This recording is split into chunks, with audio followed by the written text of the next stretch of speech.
Today's show is pre-recorded. Y'all know what time it is. Y'all don't know, y'all better ask somebody. Hat on, suit on, looking like the Dapper Dawn, giving them all, dressed like $1,000,000, diamond things in its cuffs. Y'all tell me who could it be but Steve Harvey? Yeah, listening to me. Put your hands together for Steve Harvey. Put your hands together.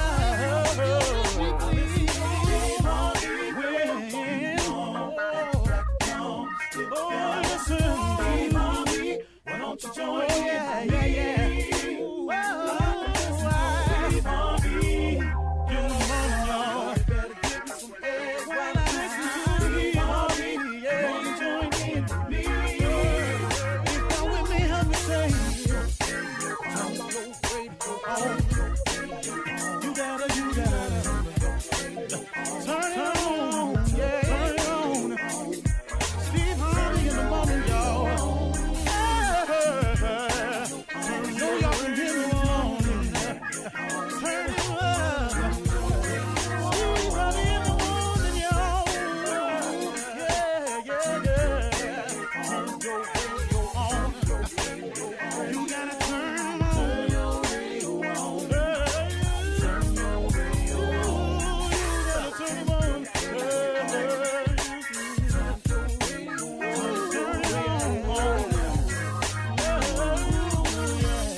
Steve Harvey got to turn them out. Got to turn them out. Harvey turn them on in the morning, y'all.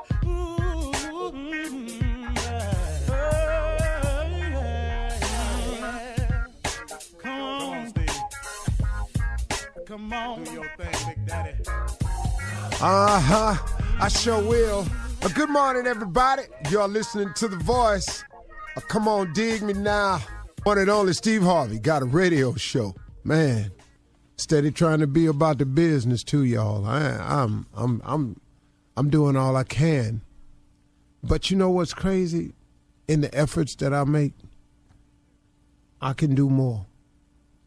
You know, my father used to tell me something when I was growing up. He said, son, when you've done your best and you've done all you can, sit still for a second and just do a little bit more. Always remember that. He said, when you've done the best you can and you can done all you can think of, he said, sit still for a minute and do some more. And you know what I've discovered in my life? I always have a little more. I ain't ever just out completely. I can't take another step. There ain't another breath in me. There ain't another thought I can produce. I'm never completely out, man. Just take a rest for a minute, man. And then just do a little bit more. And that I can't tell you how many times that's helped me get over the top. You know, I was watching a documentary about people climbing Mount Everest and how difficult climbing Mount Everest was, and how they have on the hill something called like a death zone or killing zone, where the majority of people run out of oxygen and they have to turn back. Well, what's crazy is right in view of the summit. You can actually see the top of Mount Everest from there.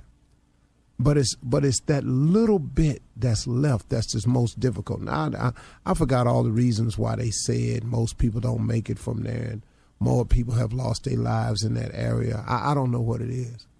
But the people that make it to the top of Mount Everest, they all had to go through that same zone or that same area. But they had a little bit more that allowed them to get to the top.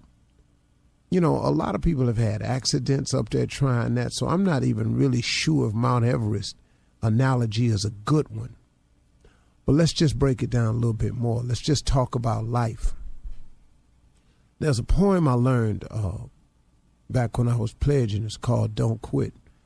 It goes like this. If I make a mistake, I'm just trying to drum it up. So here we go.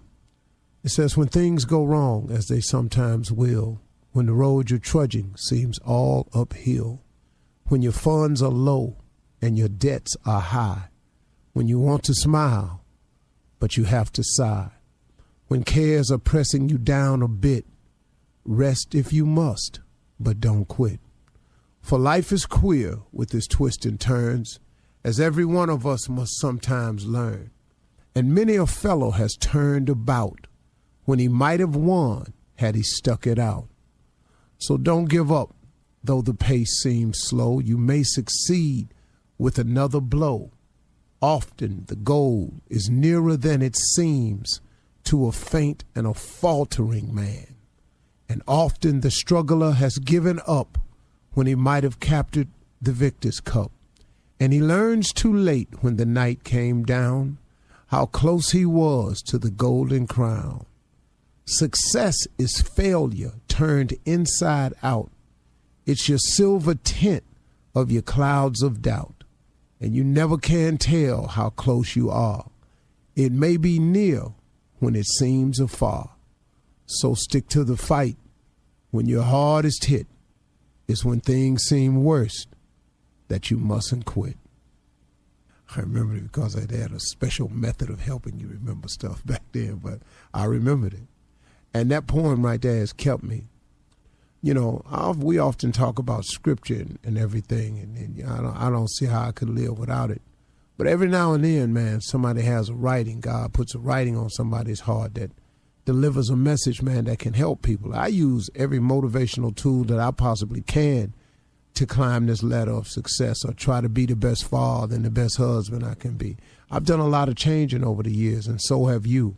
But change is necessary in order to grow. If you don't make changes, folks, you can't grow. I was a young man on my set. I kept looking at him, man, a sharp little young dude just on my set. And he had these dreads, and I mean, they were super long, man. They were well below the middle of his back. I mean, they were just long. And he kept talking to me, and he kept talking to me and talking to me. So the young man kept talking to me, and I said, hey, man, you know, you do your huge self a favor in the business you're in if you got a haircut. You would do yourself a huge favor. I said, your image is everything, man. I said, you keep stopping me in the hallway to try to tell me what you do and what you are. But all I see is your hair. And I keep trying to figure out what you're doing with all that hair, man. Now, you can feel how you want to feel, but I'm like an employer. I employ people. So when I'm walking through the hallway and I try to think of you traveling with me and you sitting in a meeting with me, I try to imagine you in your suit sitting there talking business with me. And so just like other employers are, I'm just having a real story with you. So I said, man, you ought to consider cutting your hair. He said, man, Mr. Harvey, I've been growing this hair since I was a little boy. I said, how old are you now? He said, 28. I said, well, how long you want to hang on to what you was when you was a little boy? You know, if you started growing your hair when you were a teenager, I mean, you're 28 now. And I said, so let me help you understand something. Let me ask you something. What does it do for you? He said, man, it's just who I am. I said, so you your hair? He said, no, but it's a part of me. I say, that part of you that you're hanging on to, what does it do for you? I just like it. Well, dog, I like ice cream. But if I hang on to ice cream and eat ice cream every single day, my body gonna reflect that. What is it that you hanging on to that you don't want to let go of that's prohibiting you from being what all you can be? See, it's hard to be what all you can be if you want to keep being all you was. Don't that make sense to you? So I can't tell you how many times I've had to change. Change is necessary to grow. You can't be all you can be if you want to keep hanging on to all you was. That don't make no sense. How do you go forward if you keep going backwards? You can't stay here and go there. Do you understand that? If you want to go over there, you must remove yourself from right here. Oh, I got right here is comfortable. I got right here is safe. But over there is where the shade is. Over there is where the fruit is. Over there is where the opportunity is. Over there is where the mountain of gold is. So why you stuck on here? You got to leave here to go over there. You can't be all you can be if you want to stay stuck on who you was. Change is growth is necessary, y'all. Let's go. You're listening to the Steve Harvey Morning Show. Ladies and gentlemen, we are here. Another great morning. This morning is a little different than other mornings, though, because normally I open up with, I ain't going to stop. I'm opening up with gratitude. I'm glad I'm here. Grateful I made it. Glad I wasn't at the Oscar last night. So many things to be grateful for. Wow. You know what I'm saying? I'm going to tell you right now, though. Okay. Okay now. Oh, this what we doing? Ladies and gentlemen, Shirley Strawberry, Carla Farrell, the mouth of the South, Mississippi Monica Jr., the Wonder Boy, Kill Space, and Nephew Tommy and myself, we are here. I normally would go, Junior, what's on your mind? But I already know what's on his mind. Yes, you do. Because it's on everybody's mind this morning. Yes. Unbelievable. Come on. That was unbelievable. Hey, let me tell you how crazy it is. I'm not even in the country. Uh-huh. Yeah. Listen to me, man. I'm in the Middle East. All they talking about. Dog. What are they all saying, all they talking about, first of all, you got to understand, Will Smith is an international star. Yep. Yes. So Yes. most Superstar. people know who he is. Mm-hmm. Those who don't are trying to figure it out over here. But the number one question is, why did he do that on television? Yep. That's number one. We're all trying to figure that out. That's a worldwide question. We don't know. Ooh, if he could take that one back. That was not good, man. Well, I mean, in his speech, he sounded like he felt justified, though. In his acceptance speech, he also won Best Actor for his performance in King Richard. Yeah, it puts a blemish on that. I'm sorry. It puts a blemish on it. A big one. It was the most iconic moment in TV history that Chris Rock said a joke and you got up from your seat and walked on stage. And hit him. And assaulted him. That is assault. Yeah. See, here's the history I know behind it. First of all, knowing Chris Rock the way I do, Chris Rock is not a mean-spirited guy. And he definitely don't do stuff about people's family, wives and stuff. What happens is, and to my understanding, this is what the insiders are telling me, Jada's hair is that length because she has some type of problem. And her daughter had cut off her hair to support her in it. Yes. So, and I guess it bugs Jada, which I can understand. Yeah. When Chris Rock made the joke, I don't think it was about that. It was simply about the low haircut, her resembling Demi Moore when Demi Moore did G.I. Joe. Right. Jane. Yeah, Jane. And I think that the joke was looking forward to G.I. Joe Jane. And that was the joke. Jane 2. Right. Jane 2. And that was a joke. I don't think it was like cracking on her condition or anything. Because Will laughed at it at first. Exactly. Will laughed. Then when he saw his wife, he went up there. When we come back, we're talking about this morning. I'm going to give you my opinion after I hear from the crew. I'm going to let the crew share their moments. Okay. All right. Coming up at the top of the hour, we saw it last night. We'll talk about it when we come back right after this. You're listening to the Steve Harvey Morning Show. All right, Steve. So we all saw it last night at the Oscars when Will Smith walked up on stage and smacked Chris Rock in the mouth for telling what we all thought was a harmless joke, which comedians do all the time at the Oscars. Will laughed at first about the joke. Jada didn't like it, and here we are. I don't think that Chris, knowing Chris, was talking about a condition in her hair. I don't even think he's aware of it.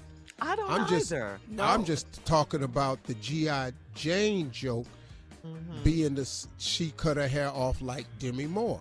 Will Smith laughed at it at first. Yes, he did. And then he went up on stage and slapped this dude. Now, kudos to Rock for being professional. Yes, sir. He's a G to me. Chris Rock is the ultimate professional. And he took the slap like it was from a third class. He didn't buckle or nothing. He just went boom. And then he said, damn, man, Will just slapped the sugar honey iced tea out of me. It was a joke, man. It was a joke. Yeah. Okay, You all's thoughts. Well, okay, initially, Steve, I thought it was a bit. I honestly did not I believe. did too. I did not believe that Will Smith walked up on stage like that without an explanation and just smacked Chris Rock in the mouth. I just didn't. I could not believe that. Not on this night. Not on this night. Everybody said Will was the favorite to win the Oscar. All of it. It was Will's night. Why would you do this, Will? I think he blemished his whole night. I think he blemished his Oscar. This was the most unclassy thing I have ever seen this guy do ever, man. Ever. Yeah. Y'all know me. Oh, I couldn't have ride been down. Chris. Mr. RideDownThere.com. Yeah. Oh, my God, Will. I'd have beat your ass at the You would have Oscars. reacted, huh? I I think would for have. me, the issue, it was so much going on. Like, I thought it was comedy, too. I thought it was a skit. I thought it was a comedy bit. Once I realized what was really happening, I was mad. I was mad that it happened. It was such an iconic night.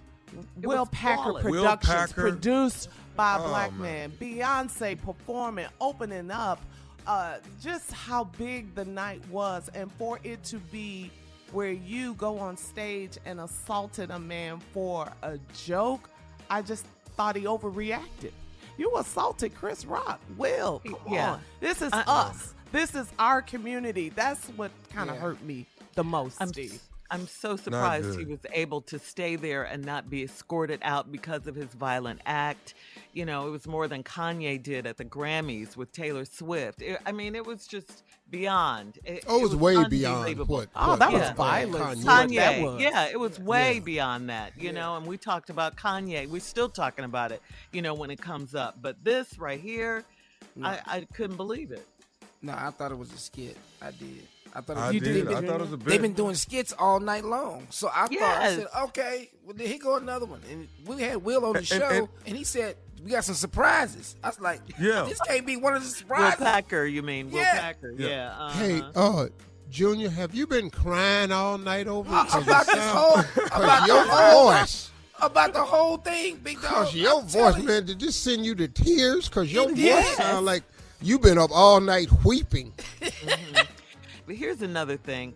Like we said earlier, Will Smith won the Academy Award for Best Actor for his performance in King Richard. He apologized in his acceptance speech to the Academy, but not to Chris Rock.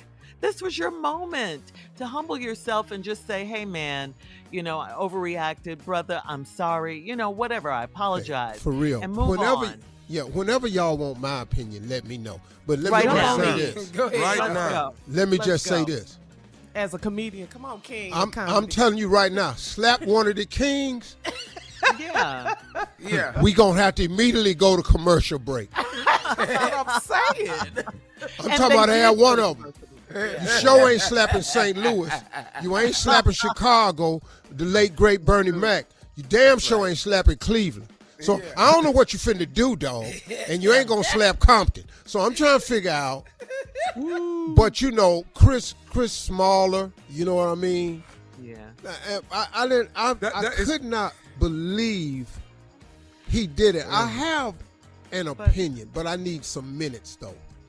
I need some minutes. It's your show. We got minutes. Yeah, you got time. Let's go. Okay, here's the deal. First of all, I was a bit torn because I didn't see it actually because I'm out the country. So I saw just a piece of the tape. Then I watched what Chris said. Then I watched his acceptance speech and I watched it all up. So I'm torn between a man defending his wife's honor, and then I'm torn between dignity, and then I'm torn between the joke. The joke was not a vile joke. Now, if he said, your wife can do this to me and do that to me, down, I'm coming up there and putting my foot on you. But that joke he told was not a mean-spirited joke, and I don't think he did it with the intent of knowing that Jada has a problem with her hair, because Chris Rock ain't that type of dude. Secondly, so I can understand the defense of your wife, but the way he should have did it was after the show. He could have stepped to him and said, hey, man, and he could have slapped the taste out of Chris Rock's mouth, and then they could have worked it out. But I thought it was a real punk-ass move to go up there on national TV where you know you can slap this brother. See, this is how you know it was some Hollywood ass mess. He slapped the dude and turned his back and walked off. You know good and hell well in real life, man. Dog, you slap you slap a black man in real life and try to turn your back and walk off, it ain't no way you can do that. Will Smith knew what he was doing. He know the moment and everything, but he blew it. He absolutely 100% blew it. And he put Rock in a place where Rock had to do the only dignified thing he could do.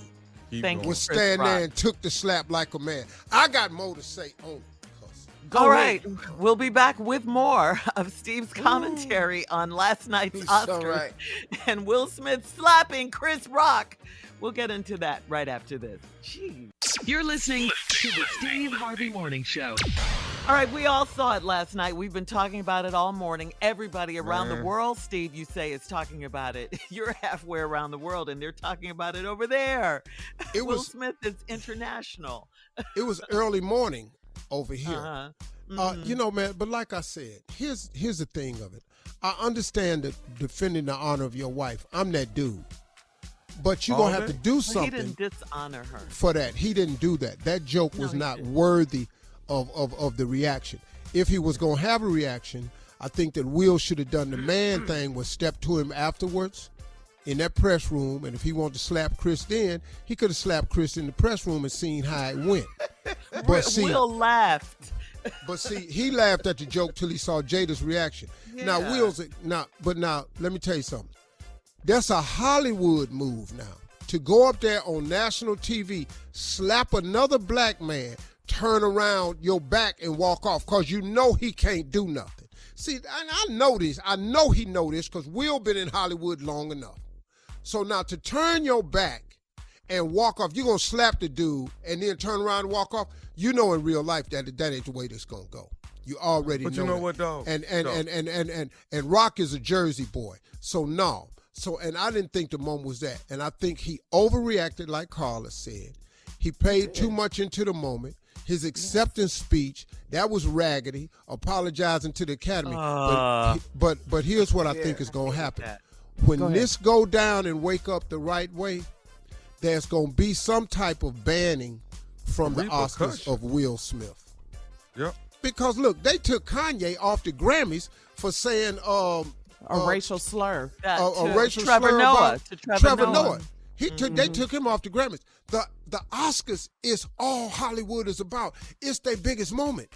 And for you to do that on their biggest moment, they don't condone violence. They don't. The Academy does not condone violence. Denzel told him right. Yeah. In your biggest moment, it's when the devil come for you.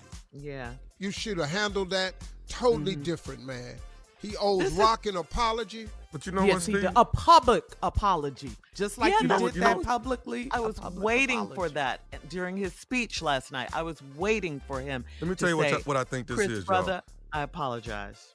All this stuff that built up about him and his wife and their marriage, that stuff has been brewing so long. You guys have been putting yourself out there for so long. Now you on front page, and now if anybody says anything, you ready to attack. But you put this out there. Y'all been putting this out there for months. All y'all business. Right, or how your business for months. How else would we know it if they didn't tell us? Right. We don't know what's going on in their bedroom or anywhere, anything about their marriage. Yeah. We just loved Will and Jada. That was it.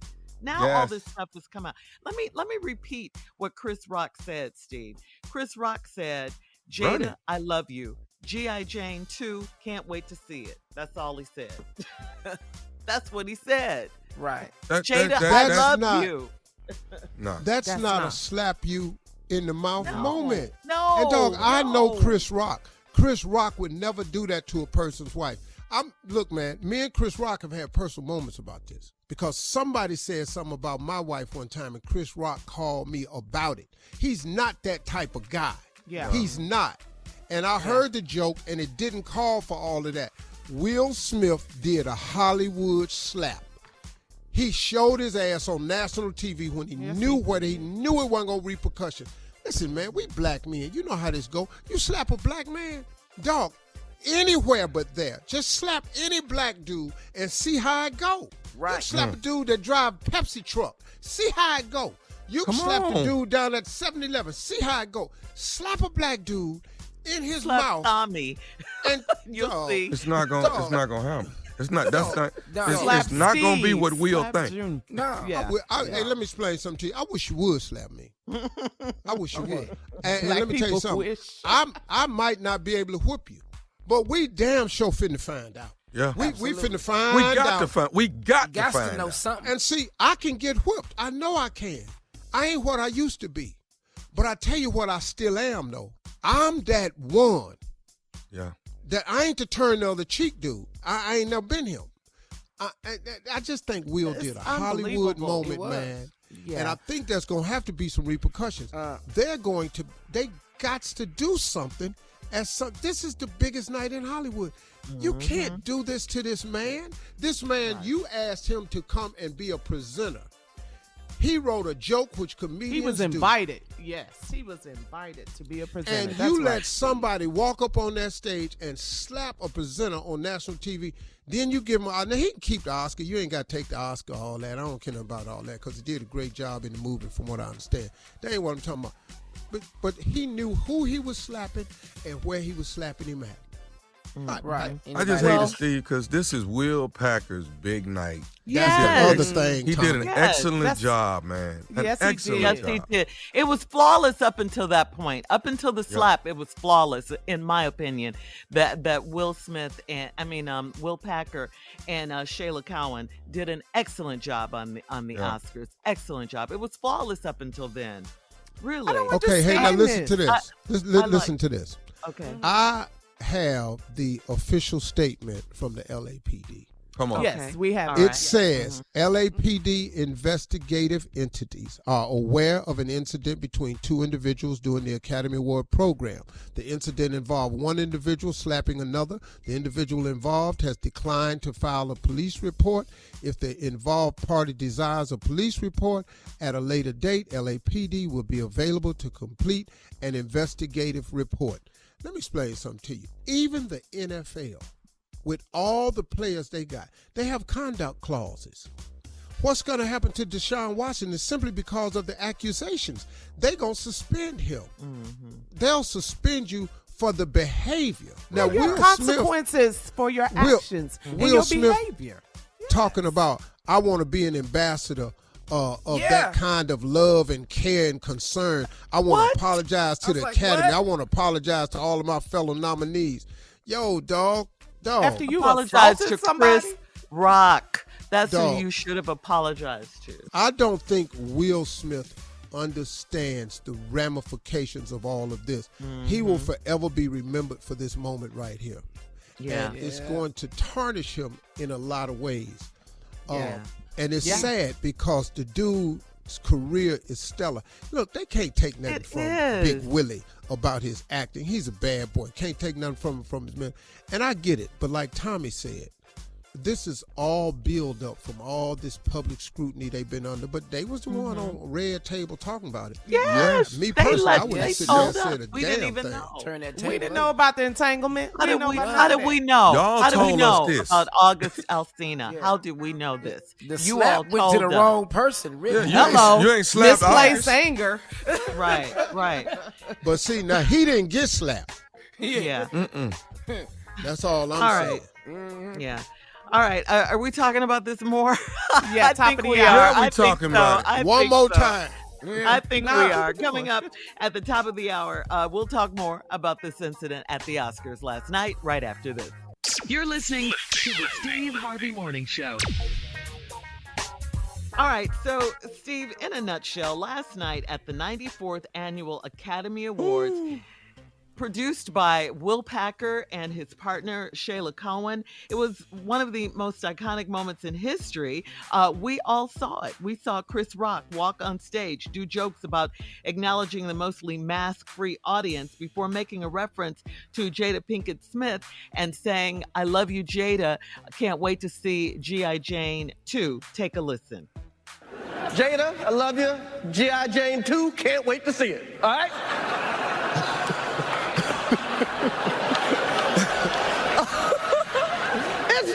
that was a nice one. Okay.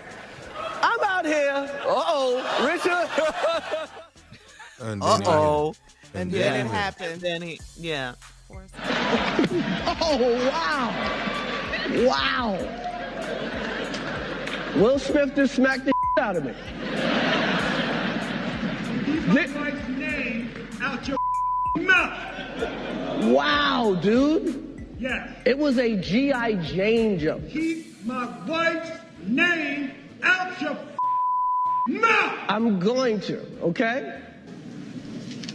Okay. That was a greatest night in the history of television. But see, I would have beat your ass. Will Smith. No. See, right see, there, see, the moment for it was what you're calling the most iconic moment should have been the fact that we had a black producer for the Grammys. Thank you. And a black female assistant producer of the Grammys. That Beyonce, for the first time in 5 years, has come back to do an award show. And that she there opened were it. It's amazing. Two black women and a third woman, Amy Schumer, hosting the Grammys. That there were, Oscars. Funny. That there were black people out on the red carpet.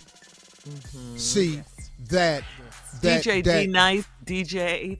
that Will Packer set up a night. That should be the iconic moment of this show. Now Diversity. We've lost all of that. Yes.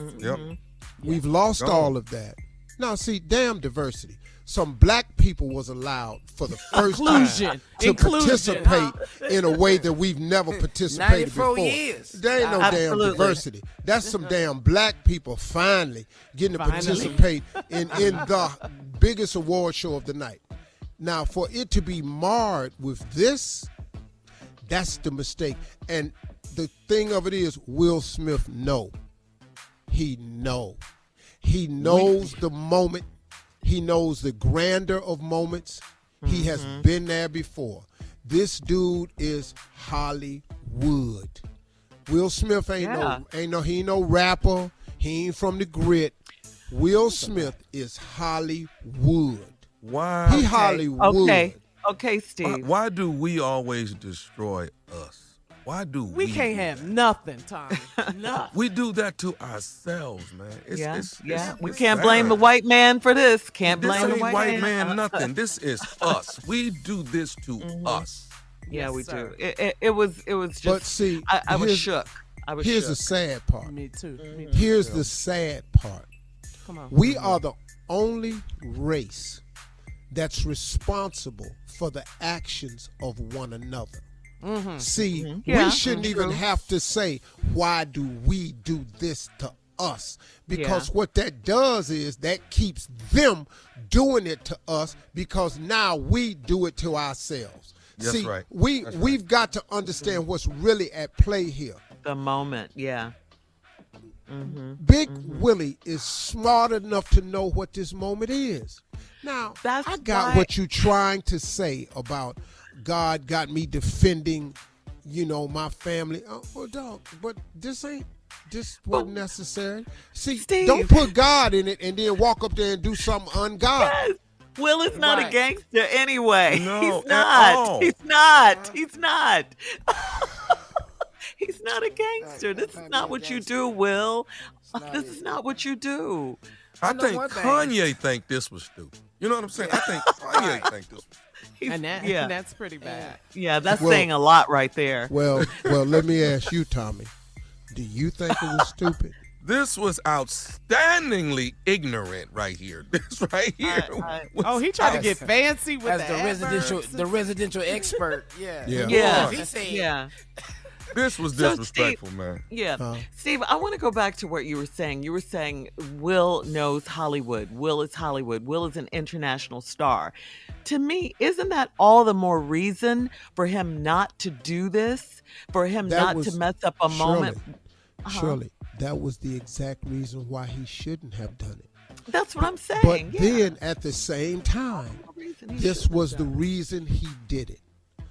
He knew he could walk up here, slap this man, and turn around and walk off, and wasn't nothing gonna happen. look, man, we all from down the way know how this really go.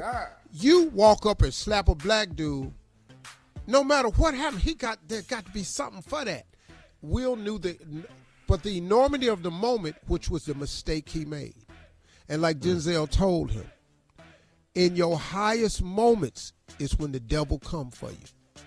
So now you can't put this off on God, talking about God has called me. Right. God didn't send you up there. You never do that. Bishop Kenneth Olmer taught me one thing. God's voice has no sin in it.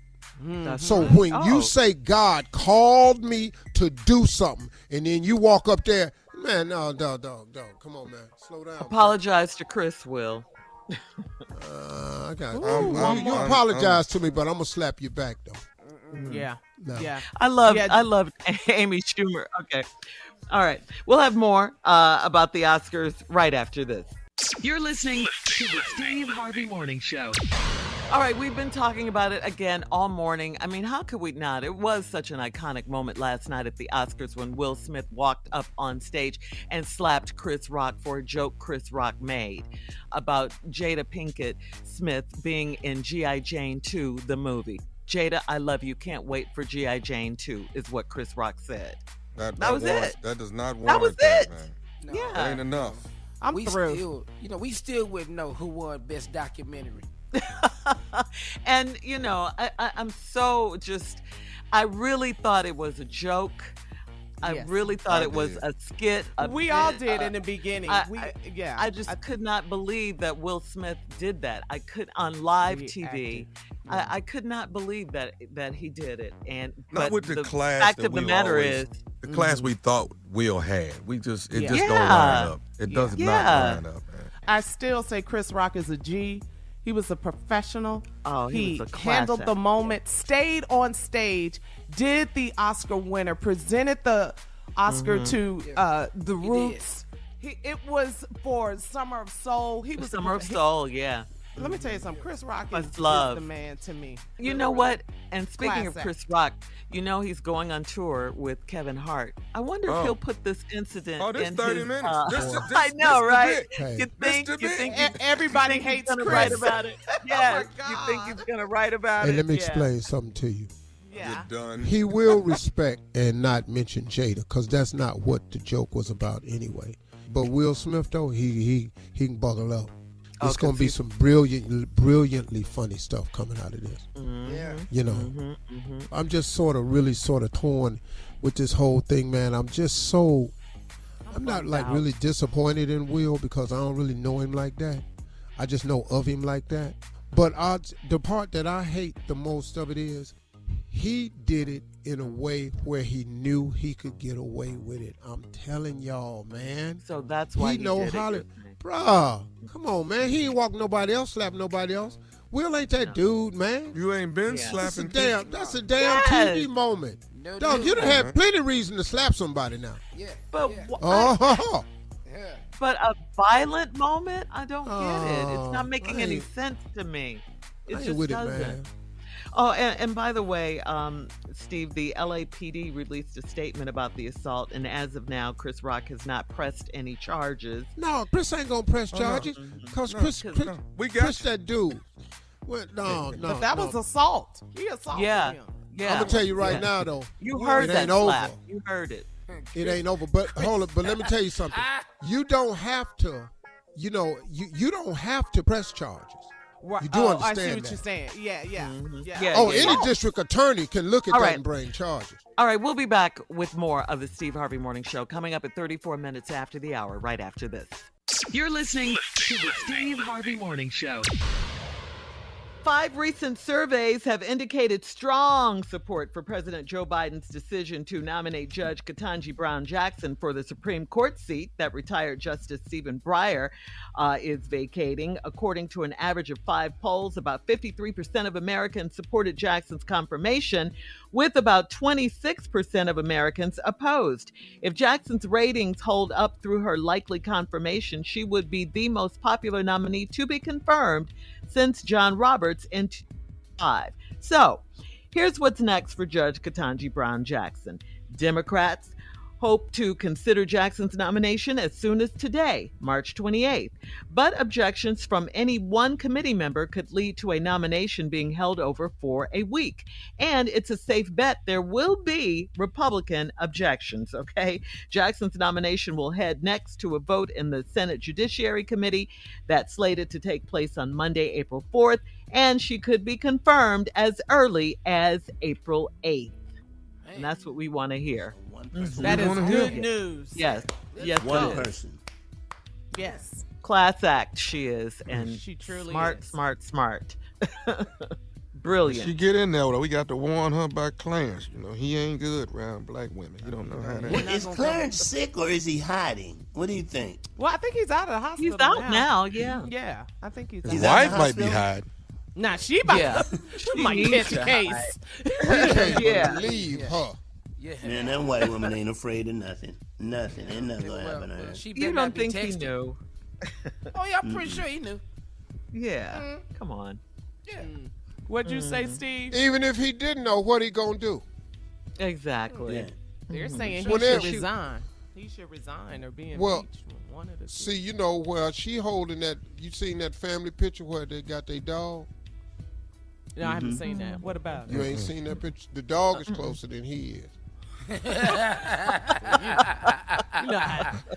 He look real secondary to that dog. Ooh, that ain't a good sign, Clarence. Oh my God. Well, at least he's out of the hospital. He had an infection or whatever. At least he's out now. Oh, I don't want nobody. I don't wish no bad on nobody physically. I don't mean it, but you know. Right. If your wife got something to do with this insurrection. Yeah, she needs to do her time. Yes. Yeah. You had something like to do everyone with else. Treason and all of that. Man, he can't control that white woman. I don't know why y'all think that he can. He can't. He got really no control. She just does whatever she wants, Jay. Did she climb that wall? Can she climb that wall? Hell no. She went to the rally. Yeah, then she left. That's why they said she left. Yeah, she said she left because it was cold, which is a lie. No, she left because she got caught. Yeah. Changing your story. She got spotted. She went to check her trap, make sure everything was in place. Then she left. Yeah. Clarence He gave her speech. We want you on that wall. We need you on that wall. Come on, a few good men. Come on. You can't handle the truth. Jack All right. Okay. But again, you know, we're just supporting and loving Judge Ketanji Brown Jackson right now. Yes. You know, looking forward to her confirmation and making history. What about her? I was listening to these whole things that they're doing. She's more qualified than anybody in the room. Over half the judges that are in the position. And she's more qualified than the people that are questioning her. Than the senators. Exactly right. Exactly right. Them podunk senators that's questioning her, they can't hold a candle to this woman. No. And what was but Lindsey they talking Graham to her so about angry about? Oh, that fool. And then Ted Cruz holding up the little book. Are you saying by this book that children are racist?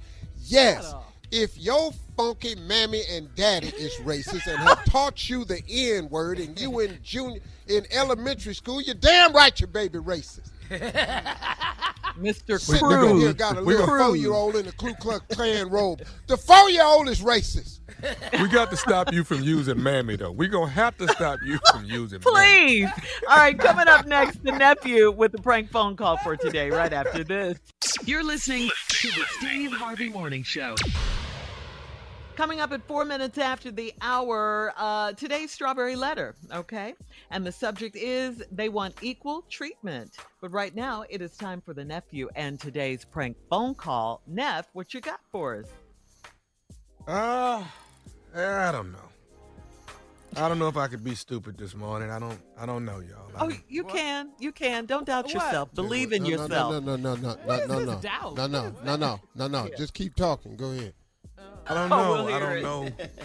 You know, there's always you know that you could be in a stupid depression, you know, and I'm in a stupid all-time low right now. What?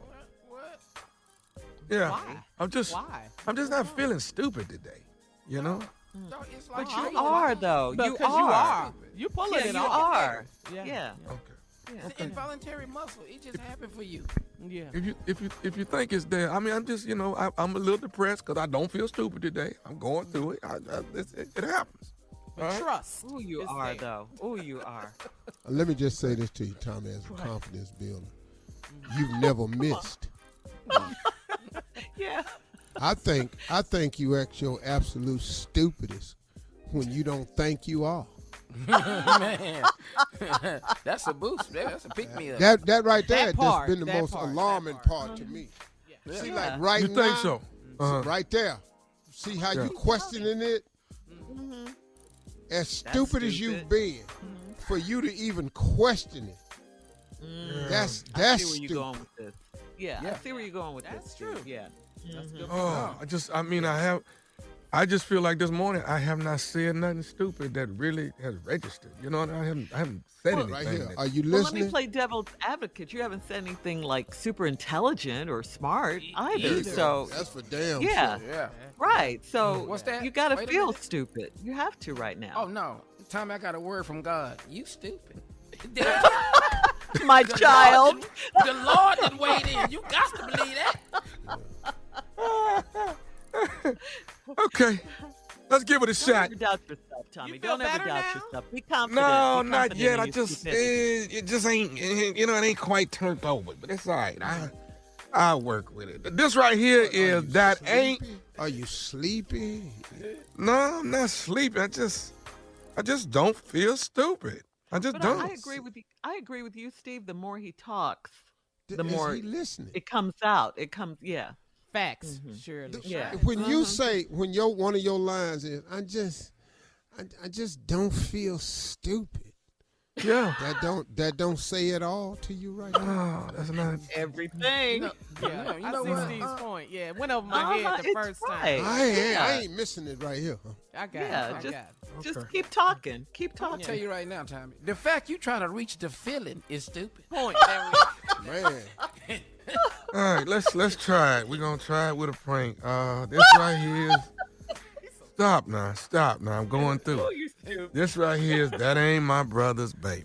Okay? That ain't my brother's baby. All right, let's see if I can be stupid. Cat dog. Don't worry about it. It's something I need to take care of. I'll talk to. Hello? May I speak to Terry? This is she. My name is Daryl. Damon is my brother. I don't live in Dallas where y'all live at. I'm the one that live out of town. But we done had a family meeting and talked about it. And I know Travis is your son. He 8 years old. But the problem is, the reason why I'm calling you, Terry, is because we done found out that Travis ain't none of Damon's child. Excuse me? Travis ain't none of Damon's child. He been paying you child support here for the last Wait, hold on. And you said your name was who? I'm Daryl. I'm Damon's brother. And who gave you this information? We all done found the information out. We actually gonna go down there to the courthouse and get all this stuff rectified. But we done found out that Travis ain't none of Damon's child. And he been sitting up here sending you money, $700 and $800 a month, and this child ain't even here. Now I hate for Travis to find this out, and he gonna have to find it out. But Wait. He ain't finna find that. But why are you calling me? look, the family done had a meeting, and I'm the one that they decided to make the phone call and tell you what's going on. Now I No, don't. but you don't have a damn thing to do with this. You ain't nobody daddy over here, so I'm not sure what you're calling for or who died made you king, or wanted you to be head in charge to call, but that is not gonna work out. But why are you doing this to my brother? That's what I'm saying. For 8 years, the man been sending you $700 something a month, and this ain't even his child. Well, why am I even talking to you? I'm not really sure. Your brother need to call me if he has any problems or questions.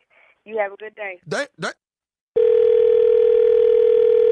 Hello? You don't hang no damn phone up on me. Damon told me your little ass was hard-headed anyway. Now look. Wait a minute.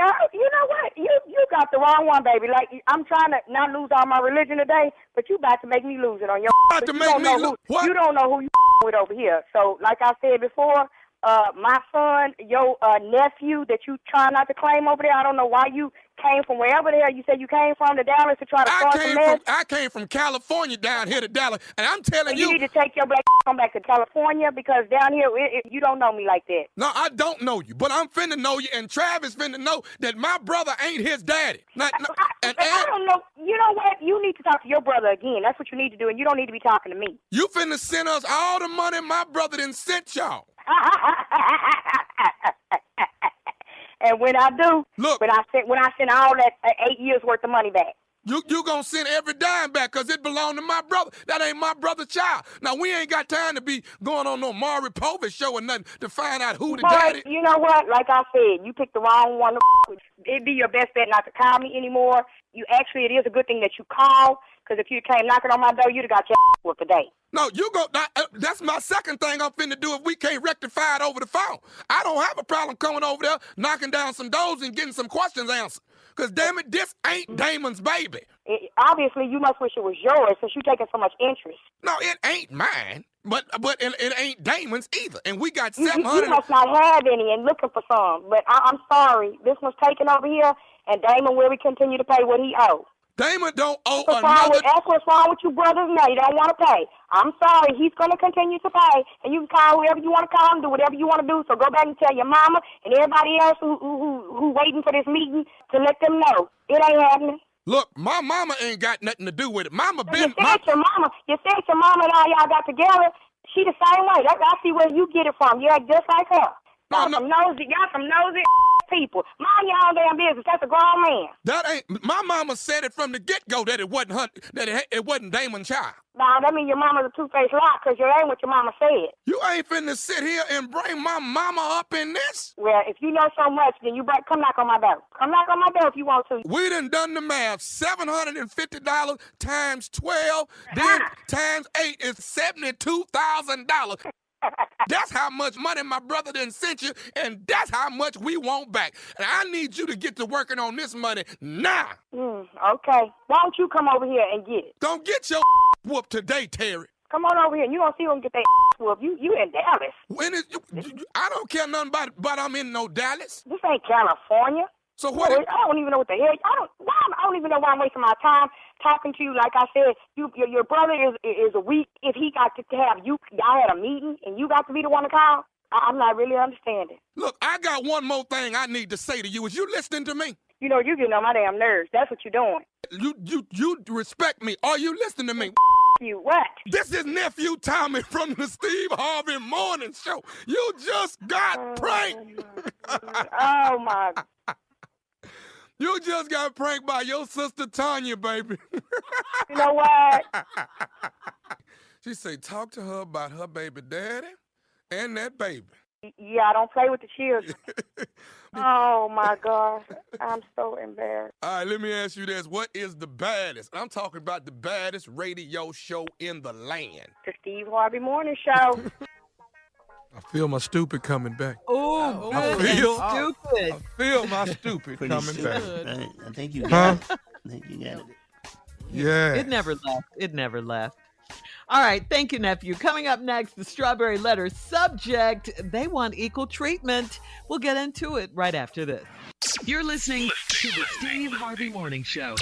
Time now for today's Strawberry Letter. And if you need advice on relationships, work, sex, parenting, and more, please submit your Strawberry Letter to steveharveyfm.com by clicking Submit Strawberry Letter. We could be reading your letter live on the air, just like we're going to read this one right here, right now. You never know. It could be yours. Yeah. Could be. Buckle up and hold on tight. We got it for you. Here it is. Strawberry Letter. Subject, they want equal treatment. Dear Steve and Shirley, I'm in my late 40s and my sister-in-law is my best friend. My brother is cheating on her and she found out from their 6-year-old son. I was keeping their son and we went to visit my mother, his grandmother. Well, my stupid brother had his girlfriend over there having a fish fry in the backyard. My mother was in the house mad as heck, but my dad was outside with them because the woman has a really nice body. My nephew didn't see the woman, but my mother was so upset that she unleashed a rant and the boy heard it from the other room. He could not wait to tell his mom, and she called me and lit into me about it.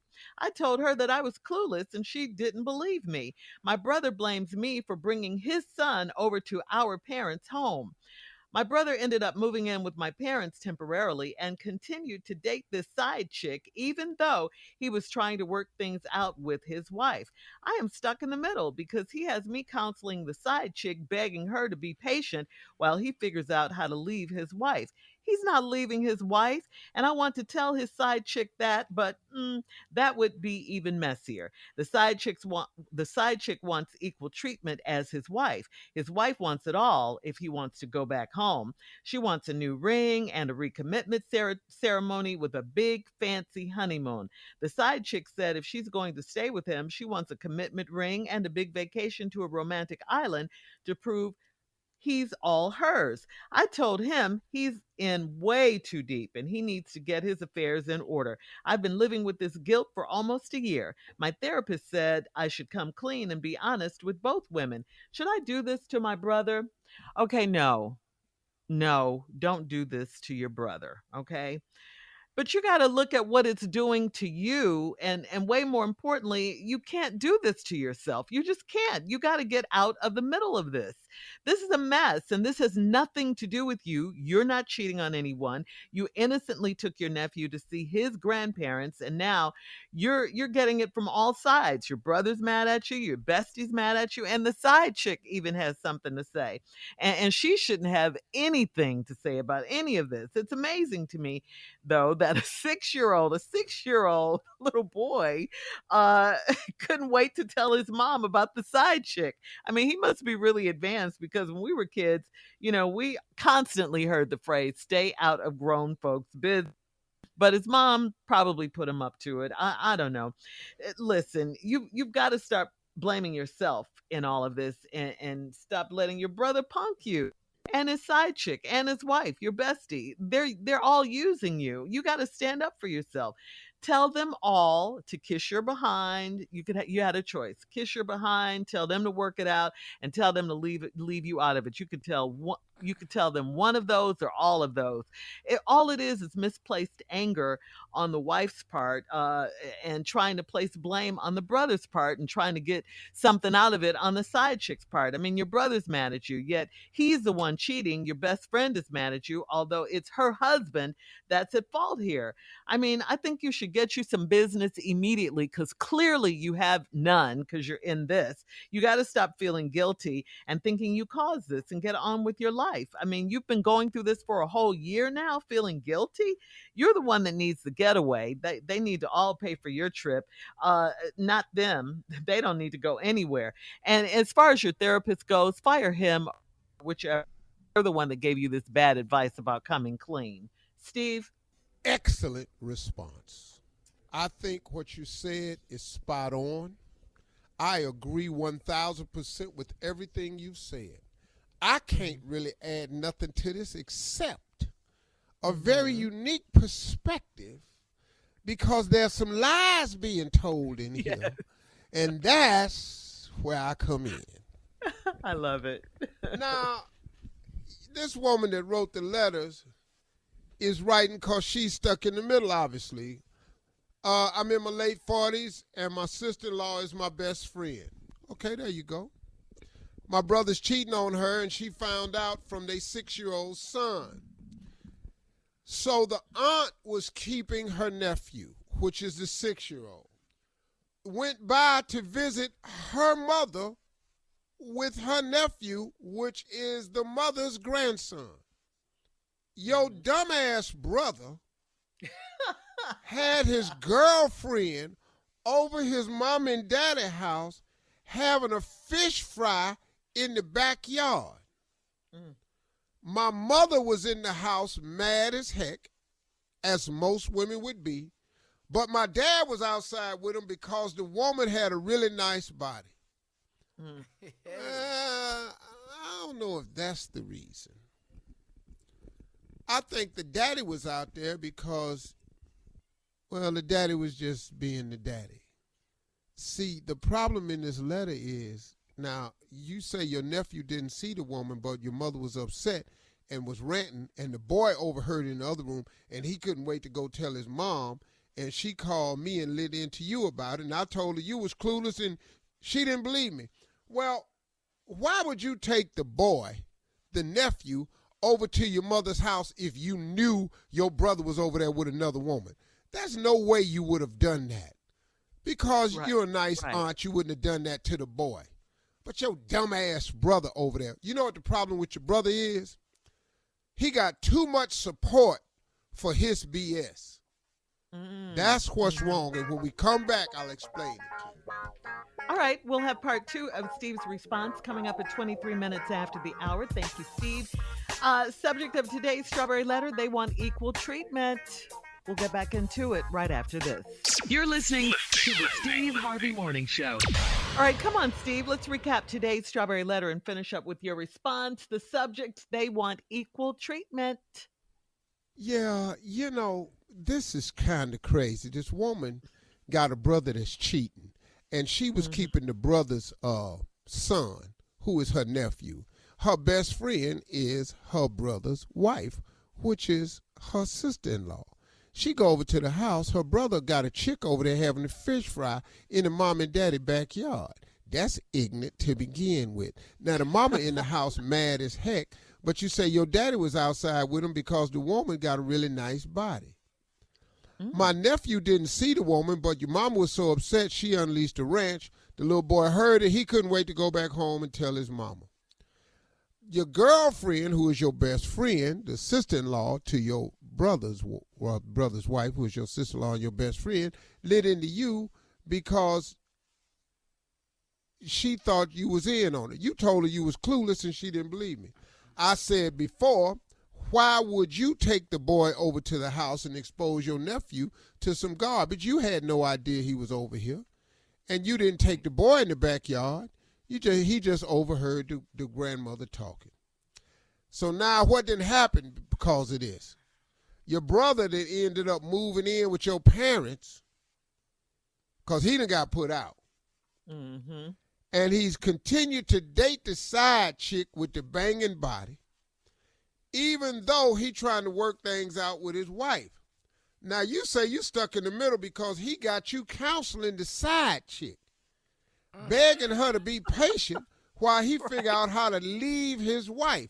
Then you say he ain't leaving his wife, and I want to tell the side chick that, but that would be even messier. Your brother is the one that's at fault in this whole thing. First of all, cheating on his wife. Second of all, he took the side chick to his parents' house, having a fish fry in the backyard. The daddy out there supporting the son, and now he got you counseling the side chick. The best way to do people who bring BS to you is let them lay in they BS. Get out of the support system business. Don't ever help nobody do wrong. Unless you're a man, and this is your boy. It is our obligation to help each other. Whatever, man. I'm sorry. It is, Shirley. It's different rules. Because I got news for you. Okay, now hold on. Now let me help you understand this. Okay, go ahead. If your girl gets in trouble, you gonna help her, because that's your girl. Now, y'all don't ever talk about that side of it. But y'all comes to each other's rescue because I've heard it. What does that have to do with the letter? Nothing. It's just don't get mad at me when I tell you that the only way you're supposed to get involved in this is if y'all was boys. You should stay out of this because your best friend is your sister-in-law. Right. So you definitely shouldn't be counseling the side chick because your brother got everybody involved in his BS. Now, the side chick wants equal treatment as the wife. Now, listen to this. His wife wants it all. If he wants to go back home, she want a new ring and a recommitment ceremony and a big fancy honeymoon. That ain't just to show commitment. She just really wants some stuff. She just wants some stuff. Really? Because you going to take a man back if he do that? She does. This is some things. You're considering taking him back because you want him back, but you want some things with it. Right. Yeah. Recommitment, bigger ring, fancy honeymoon. Yeah. But now here the problem is, bling, bling. The side chick said if she gonna stay with him, she want a commitment ring, a big vacation to a romantic island to prove that he's all hers. I told him he in way too deep and to get his affairs in order. Let me explain to you what's wrong here. Your brother is telling both women the same thing. That's what's wrong. Yep. Because if he was telling them the truth, both of them might not be demanding the same thing. But he's telling both of them, I want to be with you. Give me a minute to work this out. Getting a divorce is difficult. Give me a minute. I'm working this out. I got to get this chick out of my life. She tripping. This wasn't nothing. This wasn't even about her. Right. Baby, I want you. Because here's what bruh can't do. He don't have the money for an apartment. That's why he had to move back in with his mom and daddy. Ain't no way in the hell he can buy 2 rings. And he damn sure can't go on 2 vacations. A honeymoon and a romantic getaway. So as soon as y'all quit supporting this BS, it's going to all come to a head. Now, you say you've been living with this guilt for almost a year. That's because he got too much help. Your therapist says I should come clean and be honest with both women. Your therapist is a woman. Because a man would never say that. Ain't no way. The only way a man would say that if he wanted to sleep with you. Your therapist is a woman. Yeah. Fire them. Yeah. And this ain't the time for that. Yeah. All right, Steve. Hit us up on Instagram at Steve Harvey FM. She's a woman. I Strawberry Letter. You can also check out the Strawberry Letter podcast on demand. Coming up next, it is Sports Junior right after this. You're listening to the Steve Harvey Morning Show.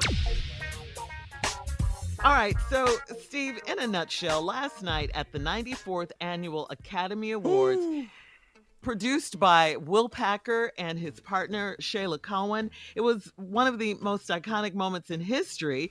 We all saw it. We saw Chris Rock walk on stage, do jokes about acknowledging the mostly mask-free audience before making a reference to Jada Pinkett Smith and saying, I love you, Jada. Can't wait to see G.I. Jane 2. Take a listen. Jada, I love you.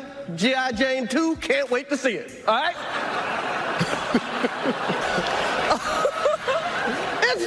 That was a nice one. Okay. I'm out here. Richard. Uh-oh. Oh, wow. Will Smith just smacked the out of me.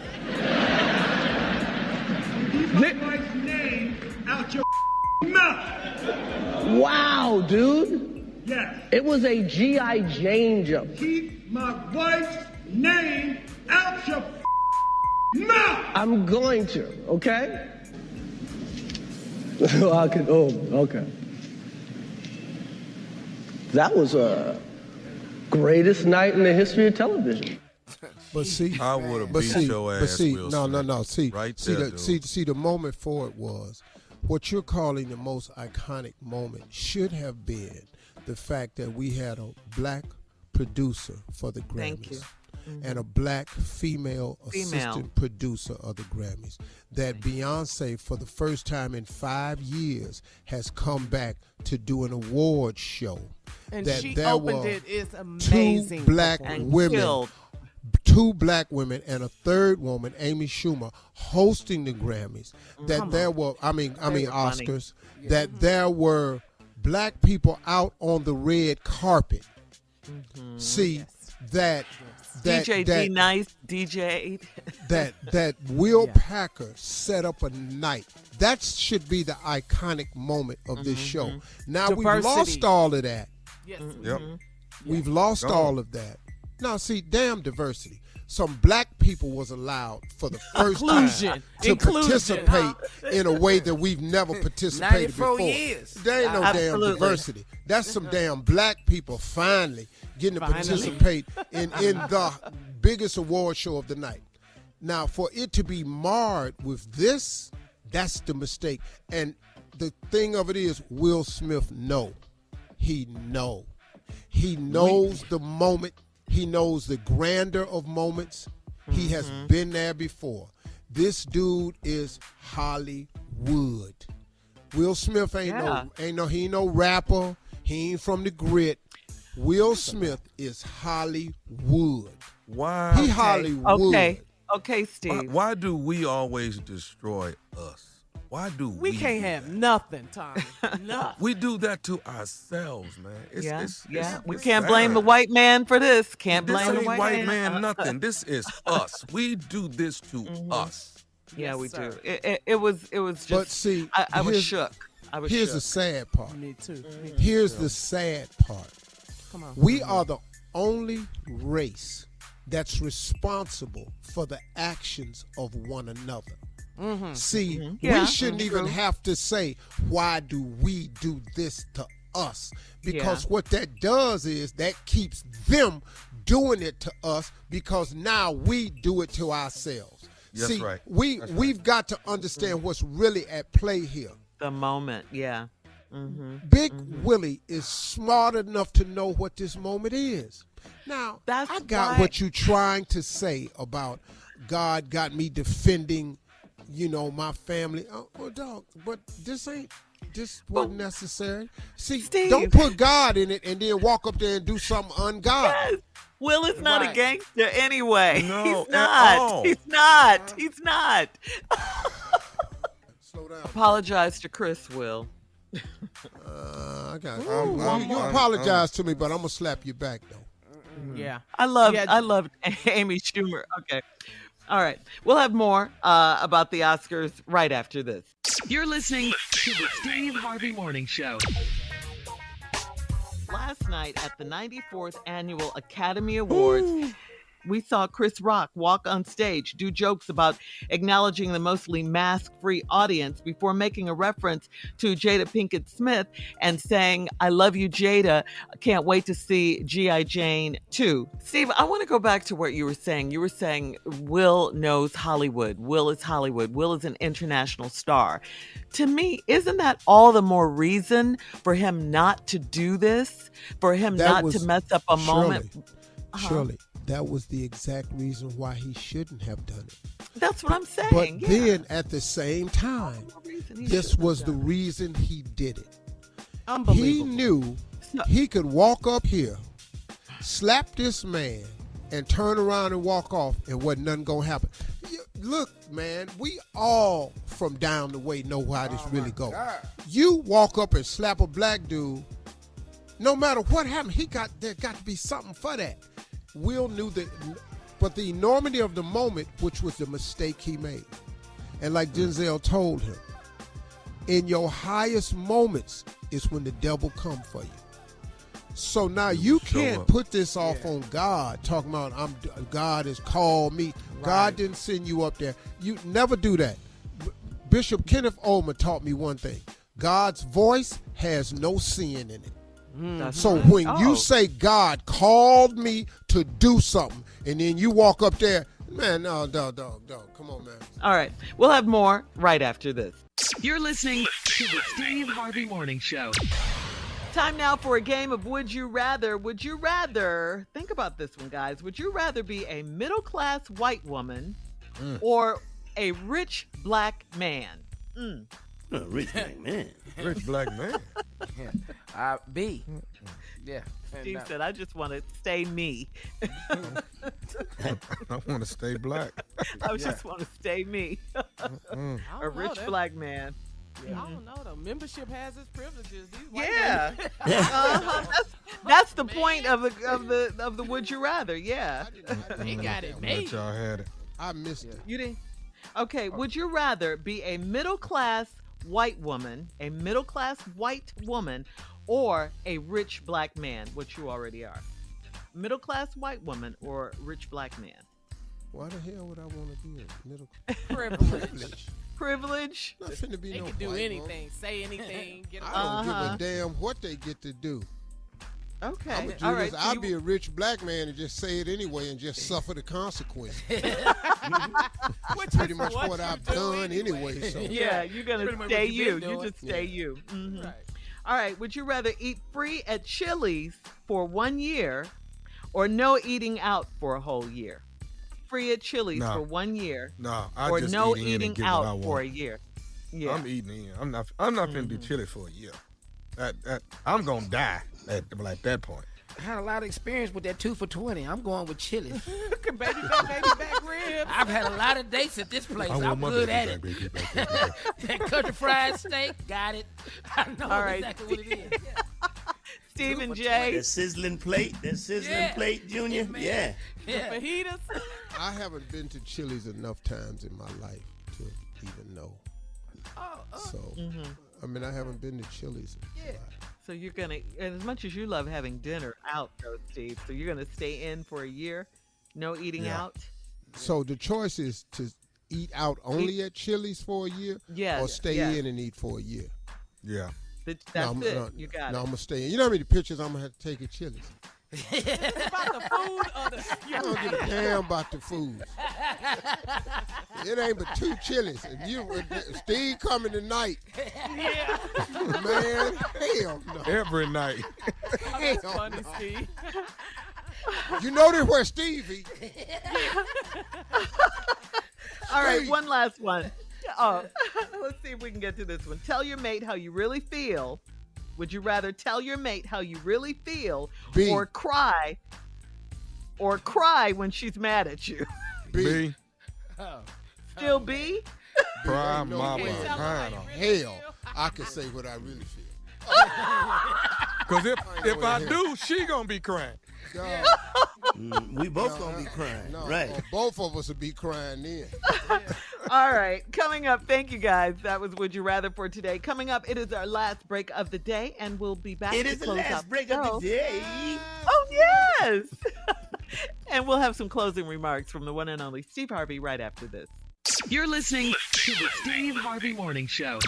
All right, here we are, guys, on this last break of the day on this Monday. We've been talking about it again all morning. I mean, how could we not? It was such an iconic moment last night at the Oscars when Will Smith walked up on stage and slapped Chris Rock for a joke Chris Rock made about Jada Pinkett Smith being in G.I. Jane 2, the movie.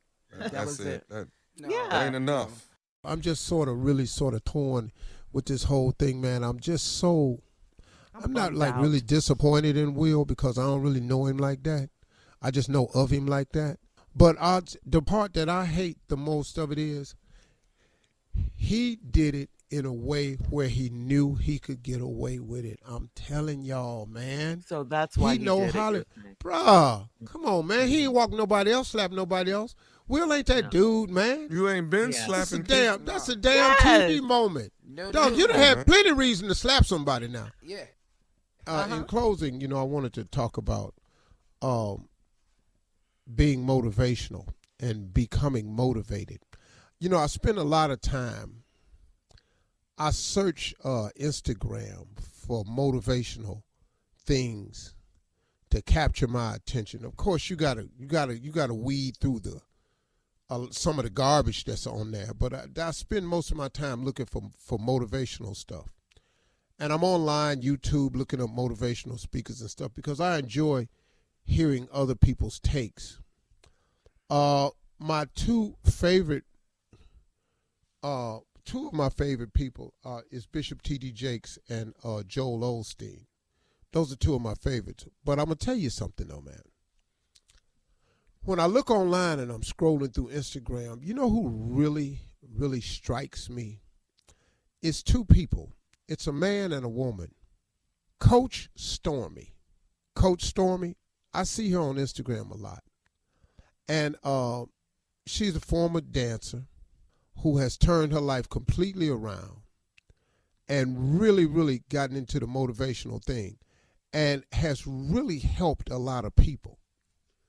She does it in a flashy kind of way, you know what I mean? And I would imagine it's not everybody's cup of tea, But I wanted to take a moment, man, to just say to that sister that she's really giving it a shot, man.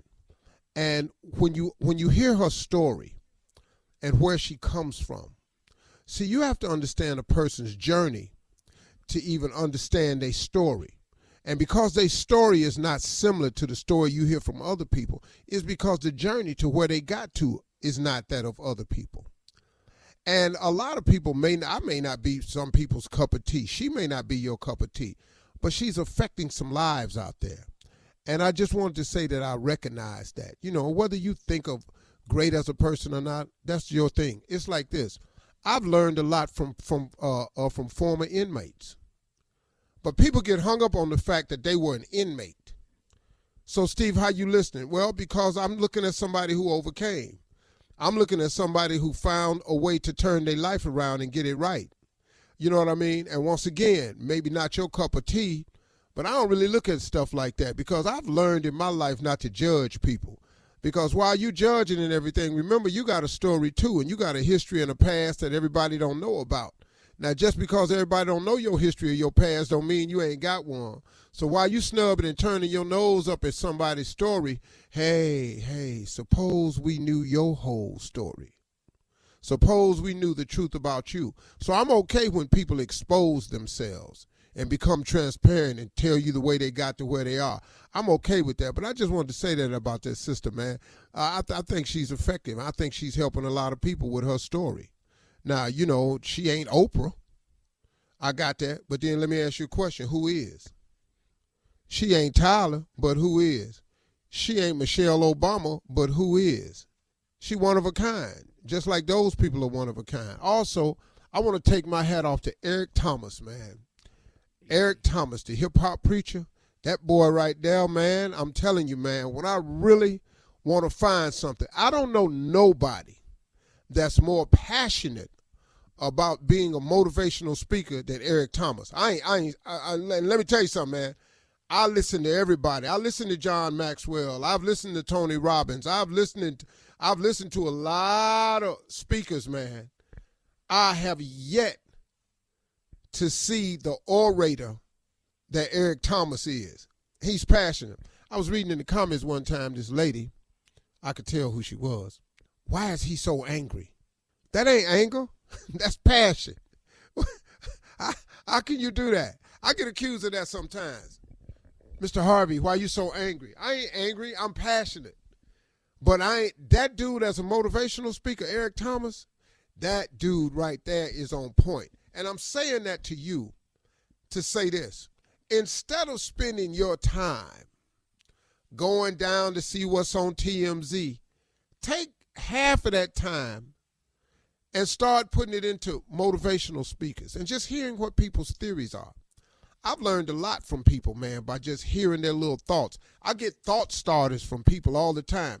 So take yourself off of TMZ and take yourself off of TikTok trying to get a laugh and try to pour something into yourself. A lot of these motivational speakers, I find many of them are coming straight from biblical principles, which are all most positive. Motivational speeches are spiritually based. But that's just a suggestion to you, man. Just try it. You know, it's the beginning of the week. Instead of looking so much at TikTok and TMZ and watching TV, take some time to pour something into yourself from some of these motivational speakers that can probably just get some of your thoughts started for you. That's all I wanted to say to you today. And once again, like I always say, if you didn't like that closing remark, just join us tomorrow and maybe you'll like that one, okay? And once again, as always, y'all, talk to God. He'd love to hear from you today.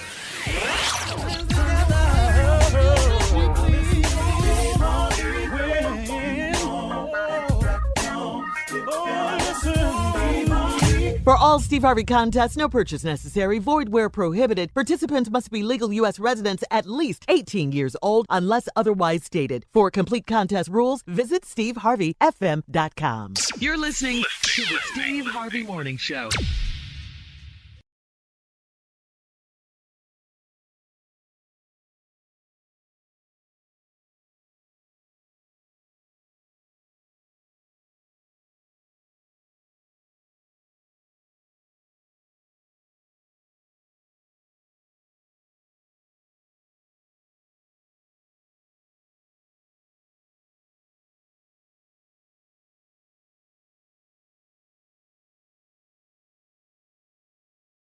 Today's show is pre-recorded.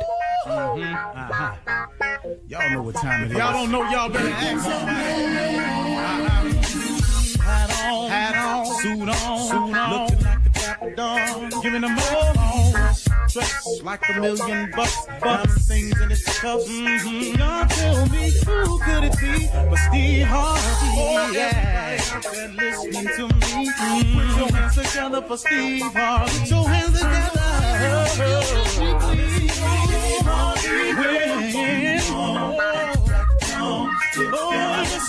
Steve Harvey, why don't you join? Yeah.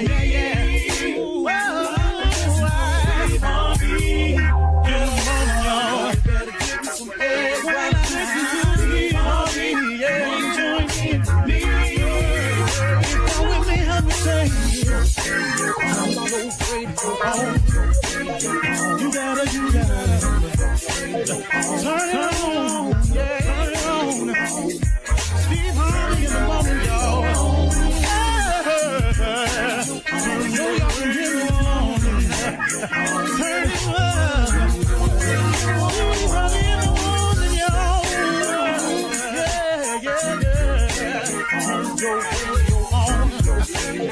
You gotta turn your radio on.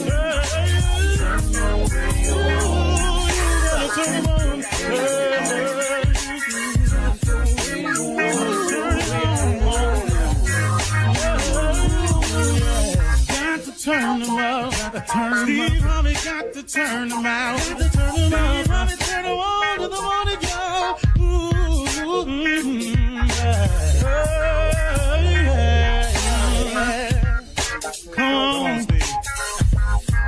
Come on. Do your thing, Big Daddy.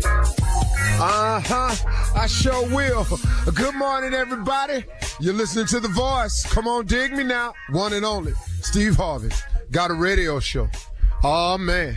Steve Harvey got a radio show because God is simply amazing. Because God is off the chain. Because God is over the top.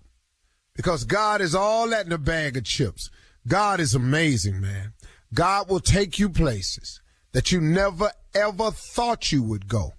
Oh, you know what? Sometimes it amazes me when I'm watching people talk about themselves and their careers and where they're at in life and things, and I hear people say, you know, always dreamed of being here. You know, I can understand when a person says that. I've always dreamed of something like this would happen to me. But I want you to think about that for a second. Did you really see it just like that, though? Did you really, really see it just like that? Did you really know that God was going to bring you through all he brought you through to get you to this place? Did you know that in spite of the losses along the way that would crumble the average person, that somehow he kept you through it all, and that's how you got here? Did you think of, since you're so busy talking about yourself now, have you forgotten all the times he was bringing you through when you didn't see no way that you was going to get through? Do you remember that? So when you sit there and you say, I dreamed of this, this is what I always saw happening, I don't really think so. I don't really think if you take inventory, a real close inventory of your life, and you look back on it all, stop looking at the moment right now. Remember where you come from. See, that's what gets me emotional sometimes. That's what makes me tear up, because when something is happening to me in the moment, it ain't the moment for me. It's the memory of how I got there. It's the recollection of all the things, all the nights, all the days in that car, all the times by myself when I felt like I wasn't going to make it, but somehow I'm standing somewhere and somebody passing out an award to me or somebody calling my name. That's that. Did you really think you was going to make it then? So since you're talking about this is what I always dreamed of, did you really think in those moments right there that you would even be standing here today? That's why I try to get people to understand, and this is kind of for young people today. what I'm about to say, but then guess what? Sometimes I have to remind myself of it. So I guess it's still kind of for everybody, because I work with a lot of young people and so many times, man, young people just don't understand, what all it takes. And I know that if you're a full grown adult, if you're 40, you really understanding where I'm coming from because, listen to me, young people, or anybody that don't understand this, that you got to do some things that you don't want to do in order to do what you want to do. You have to understand this principle of success, or else you are not going to become successful. I got what you want to do. I got your ultimate goal is this, that, and the other. I got all of that. But in the meantime, though, there are some necessary steps that you have to take in order to become successful, and you cannot skip these steps. You can't jump over these steps just because you want to be rich Friday. I got that. Everybody got that. But if you want this, whatever you're talking about, whether it's money or success or fame or climbing the corporate ladder or this is the position or all that's fine and dandy. Please hold on to your dreams. Dreams come true. But in the meantime, let me remind you of something, that you got to do some things you don't want to do in order to do what you want to do. Let's say you want to be rich and famous. Let's just say that's it for you. Now, there's a lot of other ways of being successful. Please don't think that's the only one. But I'm just saying, let's just say yours is rich and famous. And let's say some miraculous way, God made you rich and famous next Friday. Ta-da, there you are. You rich and you famous next Friday. Can I share something with you? This is not going to last for you. You know why? Because you have not done the things necessary. You have not done the things that you have to do in order to do the things you want. So now you're rich and famous. How you going to know how to budget money? How you going to know how to get up and keep clawing towards the top when you fall off your pedestal? See, it's so many things you got to know about something. And you think because it's what you want right now, it's supposed to happen just now. It's a process. When you ask God for something, please know, God knows the process.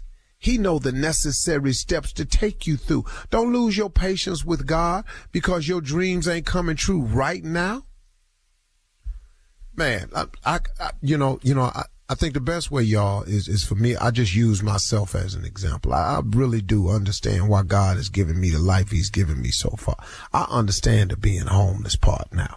I get the not being successful when I wanted to part now. I get it. I got the delayed entry into the field of choice for myself. I got it now. I've been wanting to be on TV and a little comedian since I was 9 years old. But guess what? I didn't get there till I was 28. But see, I didn't get it then. I was mad at God. You know what I want, and I'm sitting up here. I got exactly what you want. But I got this process I want you to go through to get here, too.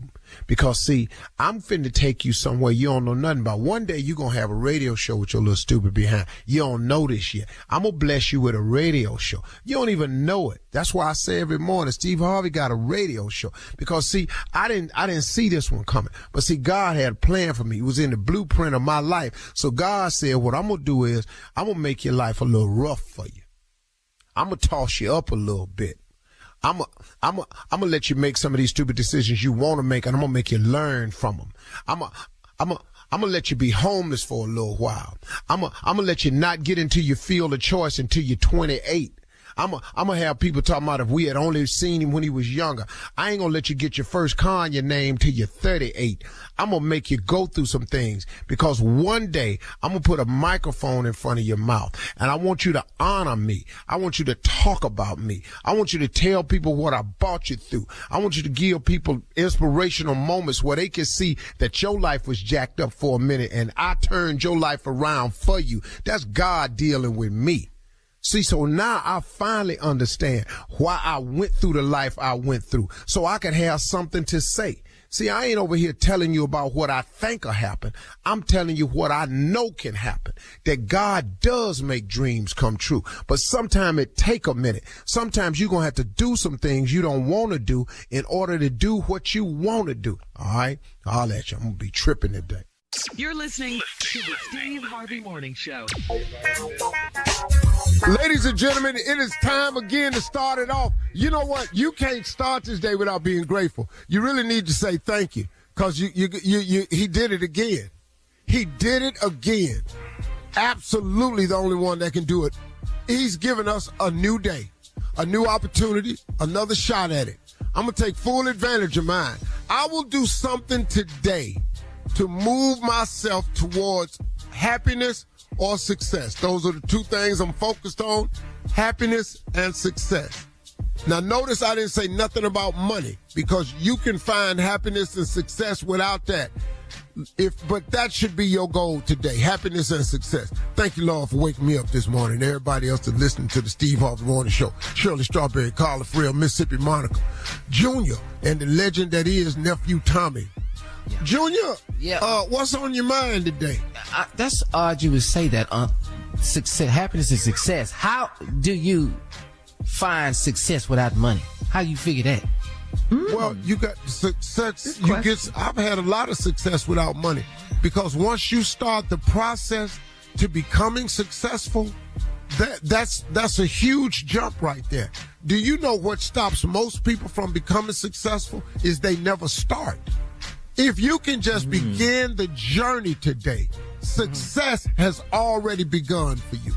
What throws people off is they keep waiting to measure success when they get to the finish line. You can't do it that way, because you don't know where the finish line is. There is joy in the journey. You have got to be grateful at the levels. Thank you, God, for giving me the willpower, the desire, the fortification. I don't know if that's the word. It sounded like one. Yeah, because it sounds real close to fornication. So fortification to start. I wanted to make sure I didn't say that. No, you didn't. I have done that. No, I have fornicated. I have done that. Okay. I wasn't proud of it every time. Sometimes I was. Anyway. Great question, Junior. I was going to say great answer, Steve. But well, I'm not finished, though, Shirley. Okay. I got sidetracked because I thought I said the wrong word. But once you start the process of success, Junior, that's huge for you. That's huge. That means you are on the way. So imagine this. Let's say you weren't pursuing your goals yesterday. And then today you wake up and you say, today is the first day of the rest of my life, and I'm going to be in pursuit of success and happiness today. That right there is a huge jump from yesterday. That you went from going nowhere to on your way to somewhere. That's a huge jump, man. That's a monumental jump, everybody. So make the decision, and there's success in the decision. The average person won't even do that. Man, enjoy yourself, man.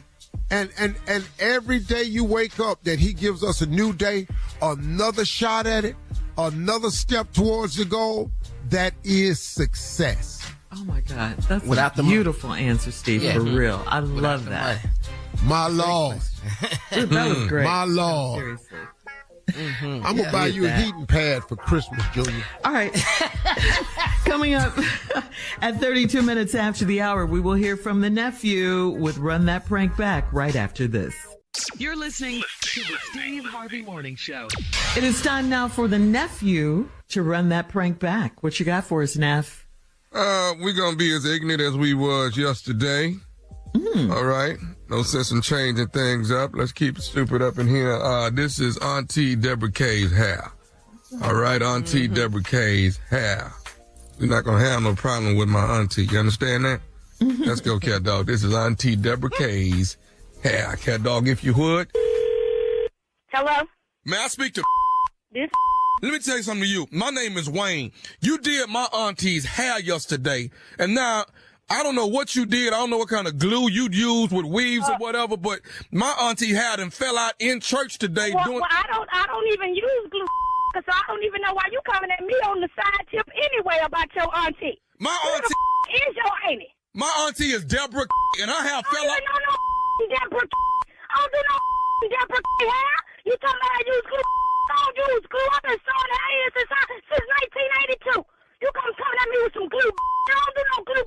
Hold, who you think you tripping with? Look, let me tell you. You coming at me on some side? I did some Deborah. I don't even know no Deborah. Look, let me say this to you. All I'm saying is... You gotta say what you gotta say, because I'm serious about my hair weave. You coming at me with some glue? It's too hot for some glue. That be done melted on the side of your head. Well, that's what happened, and her hair fell off in service, and all the church members is sitting there laughing at her. Well, she shouldn't have been. Maybe she trying to get the devil out of her, because she ain't had no business shouting that damn hard anyway, but I don't with no glue. You ain't finna sit here and talk about my auntie and her Jesus. Don't you talk about how she shot. Auntie, I don't even know this lady. I don't even know that. You talking about glue? I don't do glue. They call her Miss Deborah. I don't know no Miss Deborah. She just got her hair done from you yesterday. How you gonna sit here and act like you ain't cut it? Yesterday. I didn't cut it. You just said glue. Tell Deborah to call me. Tell her to be a real woman and call me and tell me the mistake I done made. Because I don't remember no Deborah and I ain't used no glue. I'm finna tell everybody in Atlanta, Georgia not to come to your house. Wait a minute. Wait 1 minute. You wait 1 minute. That's my livelihood you with. Now, I don't need you. What is this? Who are you? My name is Wayne. Well, I don't know no Wayne. Look here, Wayne. I know you don't know Wayne, but you know. I'm tell you, I got a brother named Big J and Leroy. Bring your Wayne. Bring your Wayne. Look, let me tell you something. I don't want no problem, but I will throw these hands if I got to. What? Big J number throw them hands. Look here. I ain't got time to tell your auntie whoever made the mistake, it wasn't me. Now, look, you done got me out here on Good Sunday. I just came from church. It's hot as hell. And you telling me about some glue? You ain't got to do today, do you? You ain't got nothing to do. I got to find out why my auntie hair falling out in church. Well, it ain't me, so call somebody else in Atlanta. Because, hey, I am the been the since 82. But you must not be in right now. You got people hair falling out in church and glue falling all off on the pews. Don't say your auntie probably glued her own and that's probably why it fell out. Now I'm gonna tell you right now, I'm the hottest stylist in Atlanta. So I don't know who Deborah. She ain't nobody. I ain't do her hair. I don't up hair. You can call any and everybody in Atlanta. They'll tell you the same thing. Look. All I'm saying is, you done messed up my auntie hair. I want to get it rectified. I need you, first of all, to call and apologize to her. Apologize? Have you got a road show? You been drinking on some Jesus juice with your auntie. That's why her hair fell out. You and Michael Jackson and your auntie Deborah Cece or whatever her name is. Look, let me tell you. First of all, you go respect my auntie. Okay, whatever you say her name is, I with her. I want you to redo my auntie hair for free and give her money back from the first time she paid you.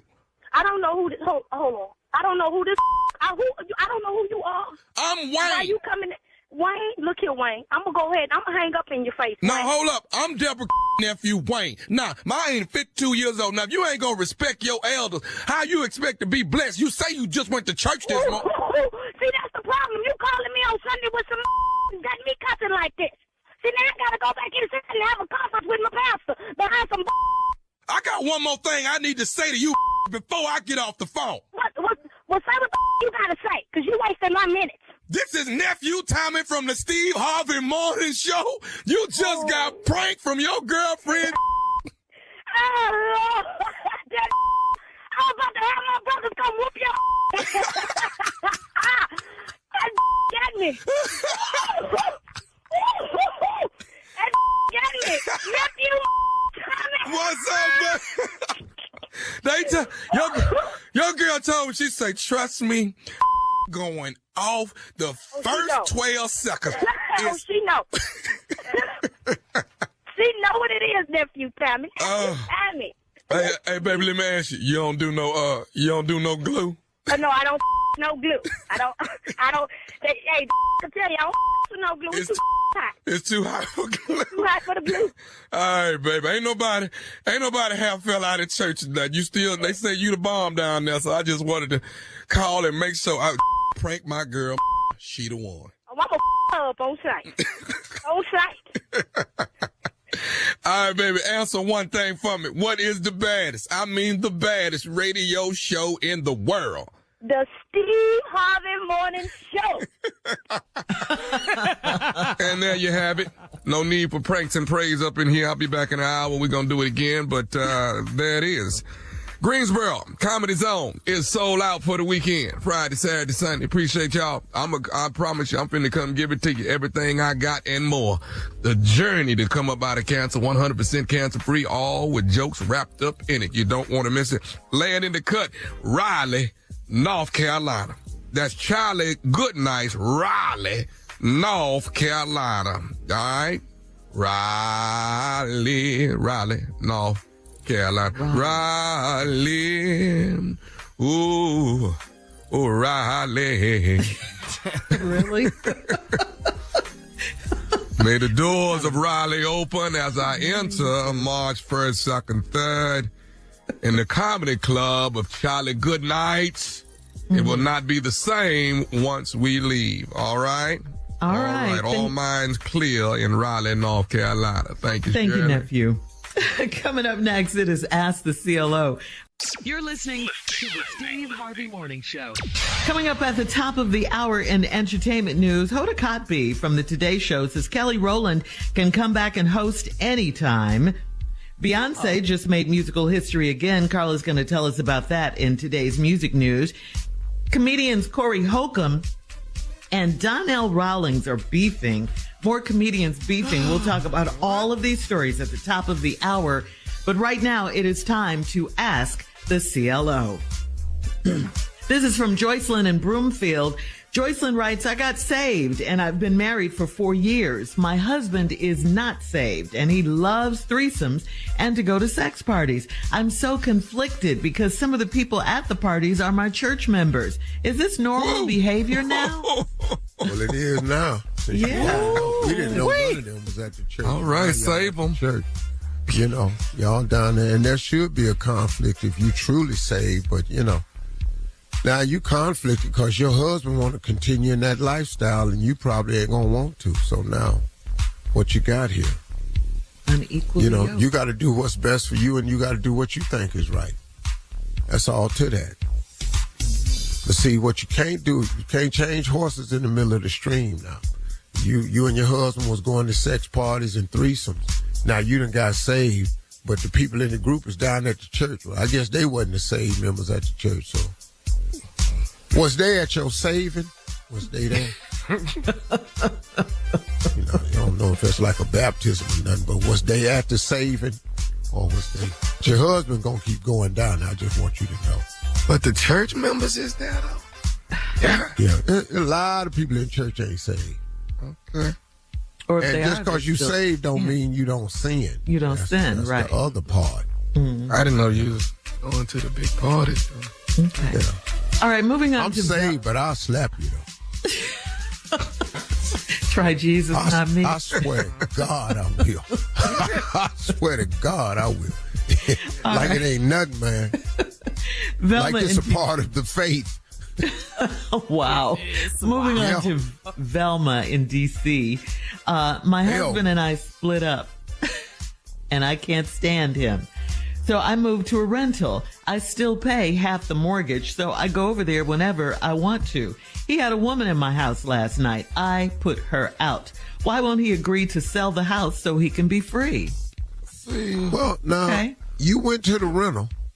Mm-hmm. She moved out. You went to the rental because you can't stand it. Right. He had a woman in the house. Mm-hmm. You had every right to put her out because that's still your house. Yeah, yeah. But now this, why won't he, what? Why won't he what?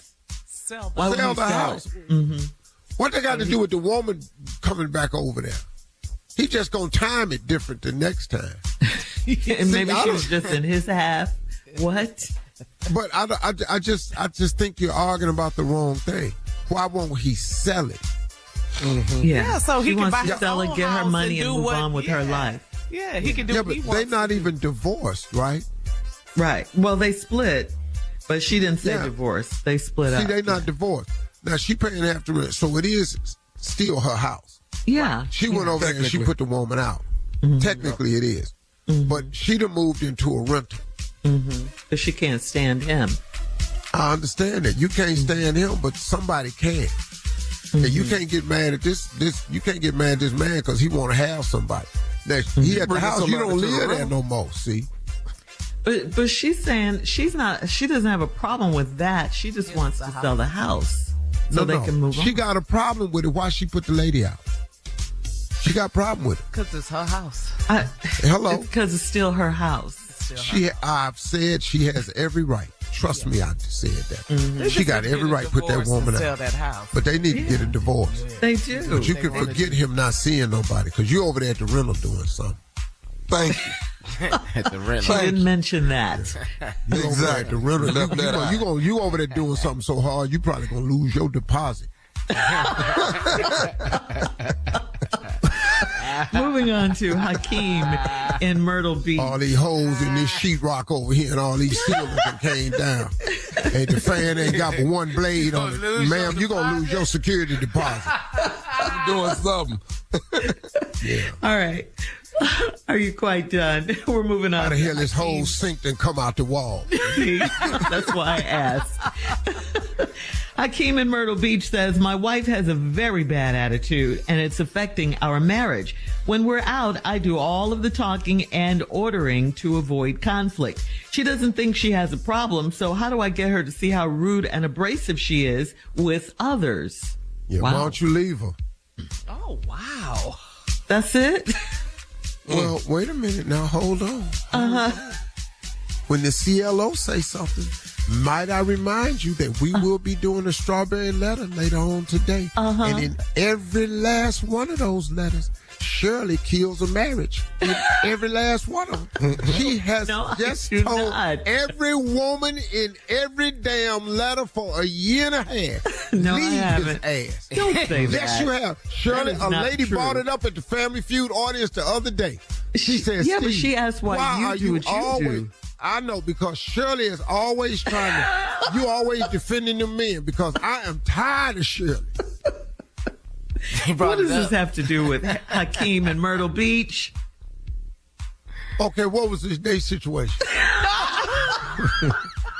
And watch what I say. Go on, repeat it, Shirley. What? Okay, Hakeem says, my wife has a very bad attitude and it's affecting our marriage. When we're out, I do all of the talking and ordering to avoid conflict. She doesn't think she has a problem, so how do I get her to see how rude and abrasive she is with others?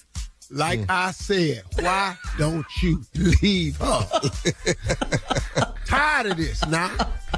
I got to explain myself. You see, watch when we do the strawberry letter. Watch. Yes. I don't even know what the letter gonna be about today, but watch Shirley tell this woman to leave this man. Watch. Okay, here's the subject. I'm too out of shape for him. So just so you'll know, that's I know good hell. Where are you gonna tell her to leave his ass? Oh, he fat shaming? Oh, you know y'all against that right there. Oh Lord. So that's it to Hakeem. Bye. All right, we're gonna he don't even know she bitter. He knows. All right, Kashan in Knoxville says, I let my baby sister use my car and I had 2 scratch-offs worth $30 in the console. My sister said she cashed in the tickets so she can refill the gas in my car before bringing it back to me. She doesn't think she was wrong. Besides her never using my car again, I want my $30. How do I make her repay me? Well, you ain't gonna get the $30. Siblings, boy. You're not gonna get the $30. But I think if you don't let her use the car, that'll hurt her way more. She saw them scratch-off tickets. She said, hey, look, you want this car filled up? Because you was going to have to take the 30 and put some gas in it anyway. See, that's how trifling That's her people logic, think. Yeah. So you're not going to get leave the 30 her back. Yay. Leave your sister. Leave her. Leave her. All right. Coming up at the top of the hour, thank you, CLO. We'll have some entertainment news for you right after this. You're listening to the Steve Harvey Morning Show. Today's show hosts Hoda Kotb and Jenna Bush Hager have nothing but love for Kelly Rowland after Kelly stepped down as co-host during the February 15th show at the last minute due to an issue with her dressing room. Take a listen to Hoda and Jenna address the issue. I have great love and admiration for Kelly Rowland. I adore her, and I want her to come back on our show, and I want her to host again. Of course she is. Of course she is. She can share my dressing room. We'll be in it together. But anyway, we do. I just want to say that we love her. We've loved her on this show for many, many, many years. Okay, that's how you do it, man. Squash that mess. Because Kelly Rowland is not that type of person, man. No. I have really never, ever heard nothing go off. That girl is a sweetheart. Yes. And Lord, that girl that grew up. She's so fine. She's beautiful. She is beautiful. Yeah. Did you see her on the Sherry Shepherd show? She was on there looking beautiful. Sherry made sure Kelly's dressing room was good. And that Kelly had everything she needed. Right. Hell yeah. Yay, Kelly. Yay. I love her. All right, guys. In other entertainment news, comedian Donnell Rawlings wasn't feeling, you know him as Ashy Larry from the David Chappelle show. Anyway, he wasn't feeling Corey Holcomb's set at the Laugh Factory this past weekend and decided to confront Holcomb in front of the audience. Now, this is according to TMZ. Rawlings went on stage before Corey, and once Corey got on stage, he began to talk about how Rawlings is a, quote, mild comedian, and even took some shots at Dave Chappelle. Rawlings stated that he wasn't going to sit there and let Corey Holcomb talk about his close friend, Dave Chappelle. There is a viral video of parts of the argument circulating on social media. Donnell said that he decided to walk away from the situation, though, before things got too out of hand. He did say that he would be down with talking to Corey Holcomb in hopes of settling their differences one day. So that's a good thing. But it took a lot to get to that. Yeah. I've seen Donnell Rawlings. Mm-hmm. That boy is funny. He said he was a beast. Mm-hmm. No, Donnell Rawlings is funny, man. Very funny, yes. Corey Holcomb is funny, man. Mm-hmm. Yes. I have laughed out loud at this dude, man. Yeah. But what we got to do, man, is we got to, look, man, we got to get back to what it was. It was comedy. There was no beef back, Eddie wasn't on stage. He did a joke about Bill Cosby one time, but it was mild, have a Coke and a smile. Yeah. You understand? He never was no Pryor and Eddie and Pryor against Cosby and Cosby against all, and it just wasn't that. Now it's too pervasive, man. It's every week somebody got something to say about somebody else. Hey, man, why don't you go on stage and tell your damn jokes? And that's it. A dog. If the other dude ain't this, you got plenty of time to show him what it's supposed to look like. Mm-hmm. And you telling me who ain't funny ain't finna make you no funnier. Blowing out my candle don't make yours brighter. Mm-hmm. And I wish we could understand that. I've had private conversation with Corey Holcomb, man. I actually like the guy. I think he got a great comedic mind. But we got to get back to who we are and what we are, man. He's funny, man. No, we comedians, man. Yeah. And comedians are supposed to do this right here. And you ain't supposed to do nothing else. But we done let music beefs get all over into this. And now we doing it. It don't make no damn sense because the one profession that was supposed to enlighten everybody and give everybody a break, now you go to these shows and it's just a tense. Dog, it's just a vent fest. Where you venting your feelings about what somebody did to you? Tell your jokes, man. Put it in a joke form. Where's the funny in that? It's great therapy, man. You can take your pain and wrap it up in a joke. Mm-hmm. Mm-hmm. Dude named Pierre talked about getting shot for years. Funny ass joke. He got shot. Mm-hmm. Bruh. Wow. Richard Pryor did jokes about being on fire, running down the street. Yeah. You can make a joke about your pain, man, but the jokes about the other act, that's not what this is, bro. That's not what it is. It's a sad state we live in, and we don't need to do it. But Donnell Rawlings, ass is funny. Yeah. Corey Holcomb, that boy is funny. Yeah. Country Wayne, that boy is funny. Funny, yeah. What's all this beefing to stop? We need laughter right now more than ever. Mm-hmm. Look, man, and Country Wayne actually proved me wrong because I thought but I didn't know the new way they could able to do it. I thought if you did all these bits on social media, it would kill your show when you went live because they've seen it all viral. Mm-hmm. It made this dude have a whole career. Magnified. Mm-hmm. Yep. You know? Yeah. So I know the couple of dudes and turned them videos into careers. And Country Wayne is one of them. And I love that dude, man. All right. I love that dude. I hope they get it together. Finally, Carla is here with music news. What you got, Carla? Beyonce just made history again, y'all. Okay. You know, another day, another history-making day, you know.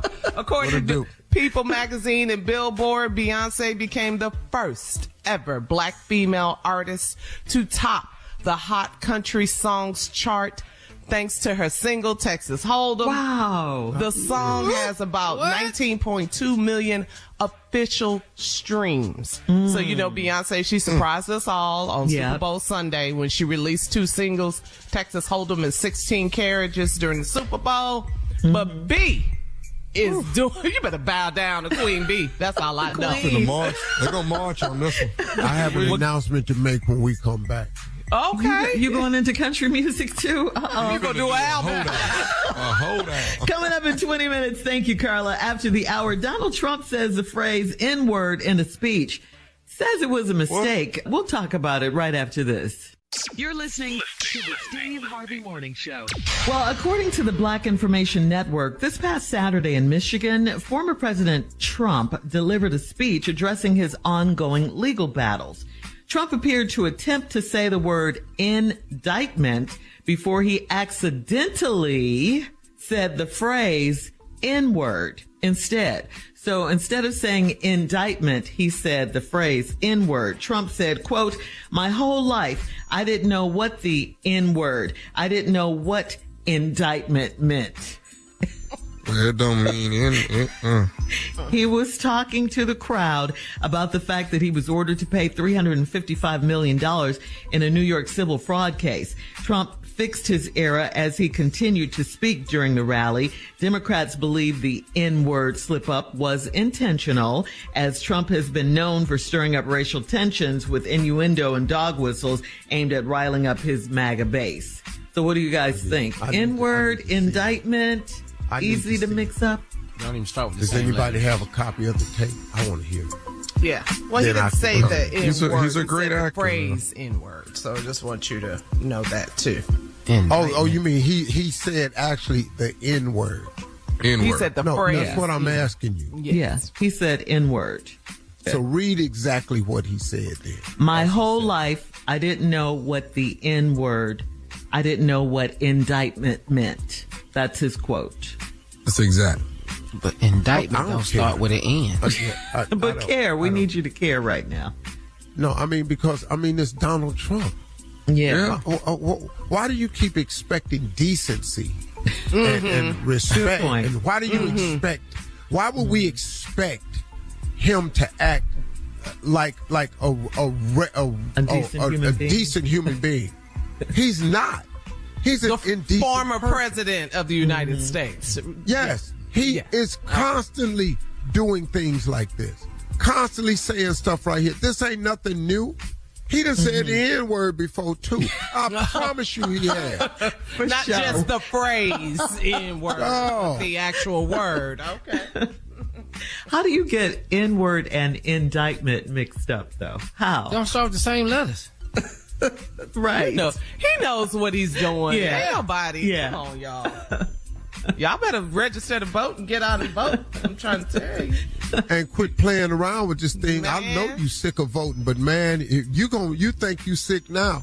He has done nothing for the black community. Now, while all y'all hosts and all y'all black political voices in here talking about what Kamala Harris ain't done and stuff. She the vice president. What vice president has ever done any damn thing? They can't. This is Joe Biden's work. Y'all come on, man. Get registered. Go vote. Coming up at 34 minutes after the hour, it is Black History Month, of course, and we'll spotlight the godfather of soul, James Brown, right after this. You're listening to the Steve Harvey Morning Show. We all know it's Black History Month, and there is a documentary on A&E called James Brown, Say It Loud. The special reflects on the godfather of soul as a musical force and cultural catalyst in never-before-seen interviews and footage from Reverend Al Sharpton and musical greats like Bootsy Collins. There's also a part of the documentary that suggests there was a time when James Brown was arguably the most powerful black man in America. He virtually invented the ferocious blend of jazz and gospel that became known as funk. His Live at the Apollo album expanded the horizons of the recording industry, and his songs became a soundtrack for the civil rights movement. Steve, gotta ask you this. You knew him, you met the man before. What can you say about James Brown's music and the influence that it had on music and culture today? I mean, look, he was the first dude to rap. He invented funk. Yeah. He was the first real dancer on stage. Woo. Chris Brown, Michael Jackson, Usher, all them copy his moves. Yes. Yes. Now, they've elevated it, but they copied what he did. Yeah. Michael Jackson admitted it. Michael Jackson came to, it was a BET Awards, I believe, and they were honoring James Brown. Michael called with Ramon Baines on the phone and said, "Is Steve there? I'll come if Steve is there." Michael Jackson came backstage looking for me. He said, "Hey, man, I want to do something special for James. This is a Black History moment." I said, "You know what you ought to do? When James Brown being over and they put the cape on him, you ought to take the cape out there." So I called the guy over. James was on stage. What? They gave the cape to Michael. Michael Jackson went out there and put the cape on James Brown. Yeah, yeah, I remember that. Yes, we remember that. Yeah. And when James Brown, I got the picture of the night. Me and Mike was backstage. I got that picture. Black History moment. Come on, Black History. This dude was great. And when he stood up, James hugged him. But he did a James Brown move. He gave all his credit to his dance moves to James Brown. James Brown was that dude.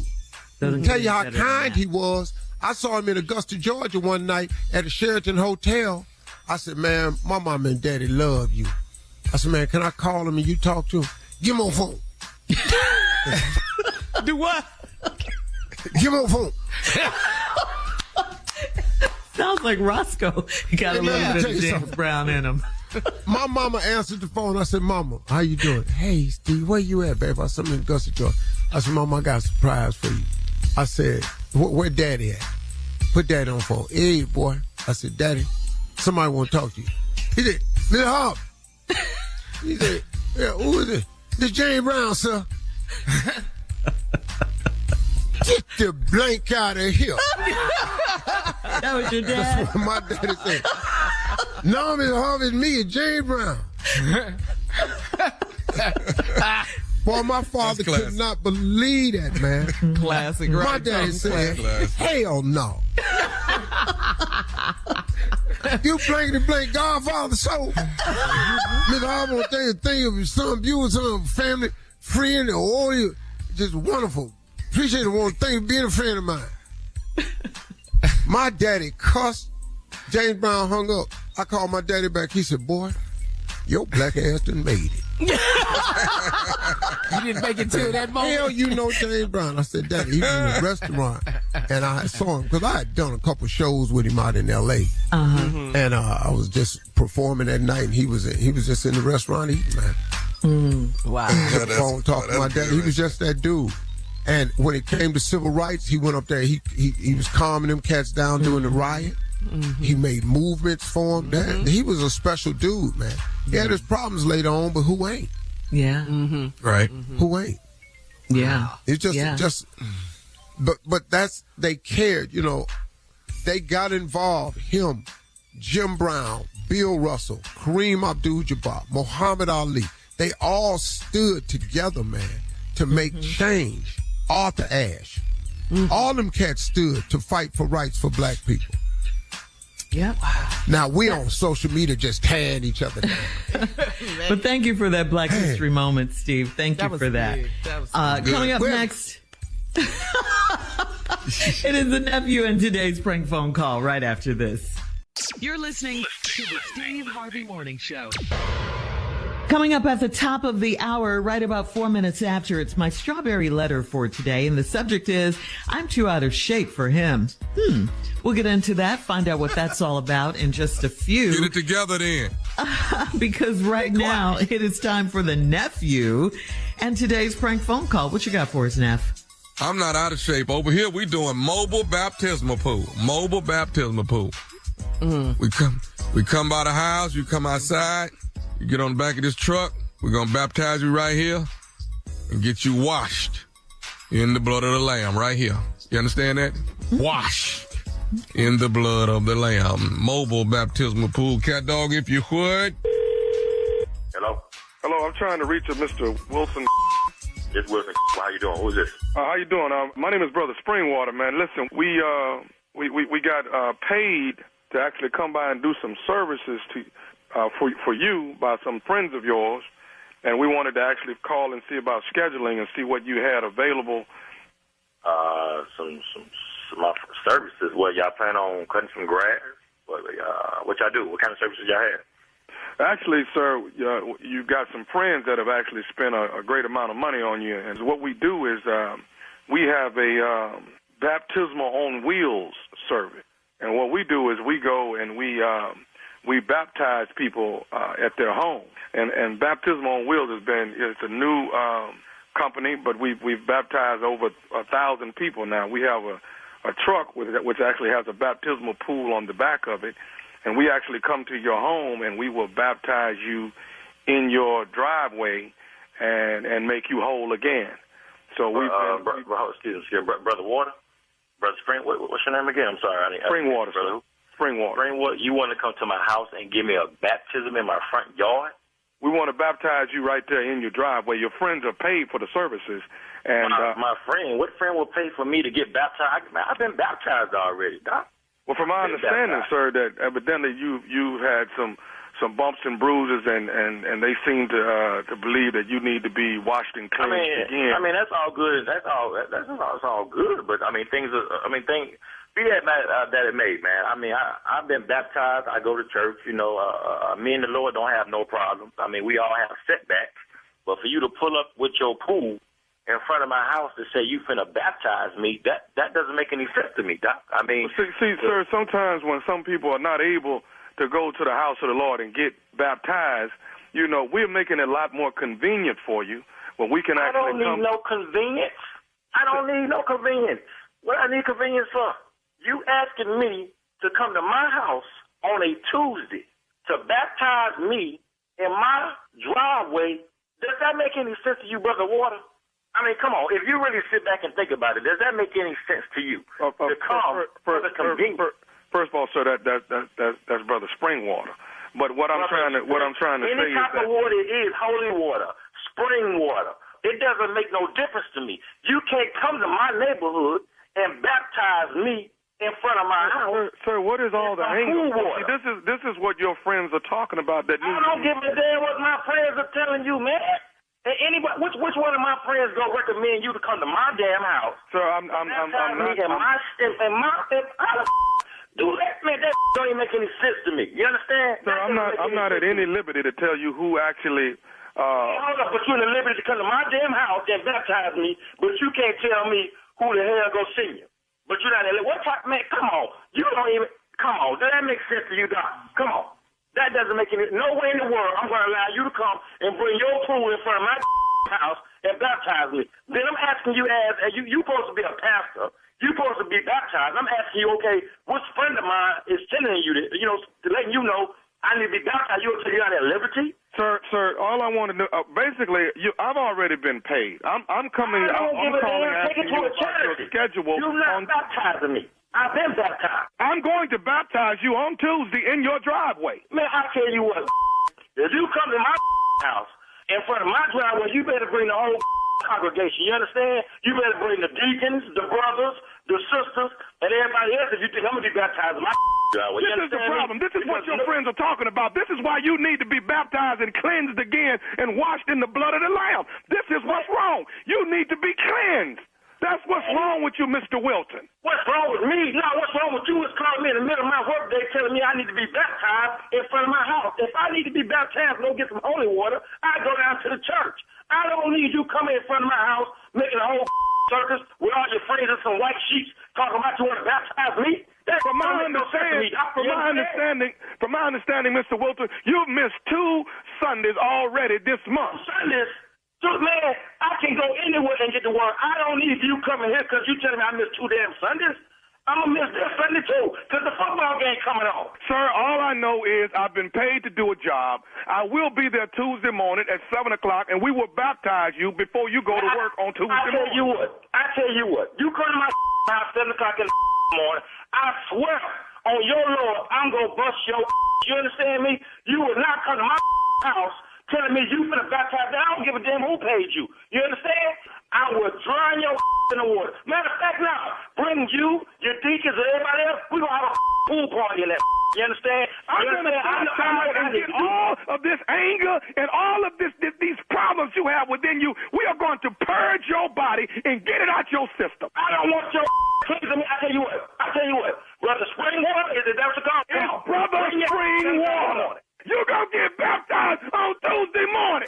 I don't give a damn who pays you, who called you. Bring your I'm going to you up. I guarantee you. I'm going to dry you on sight. I got one more thing I want to say to you. As you listen to me. Matter of fact, I'm busy. You ain't got to say to me. I got to go. You understand? You ain't got to I got one more thing I want to say to you. As you listening to me.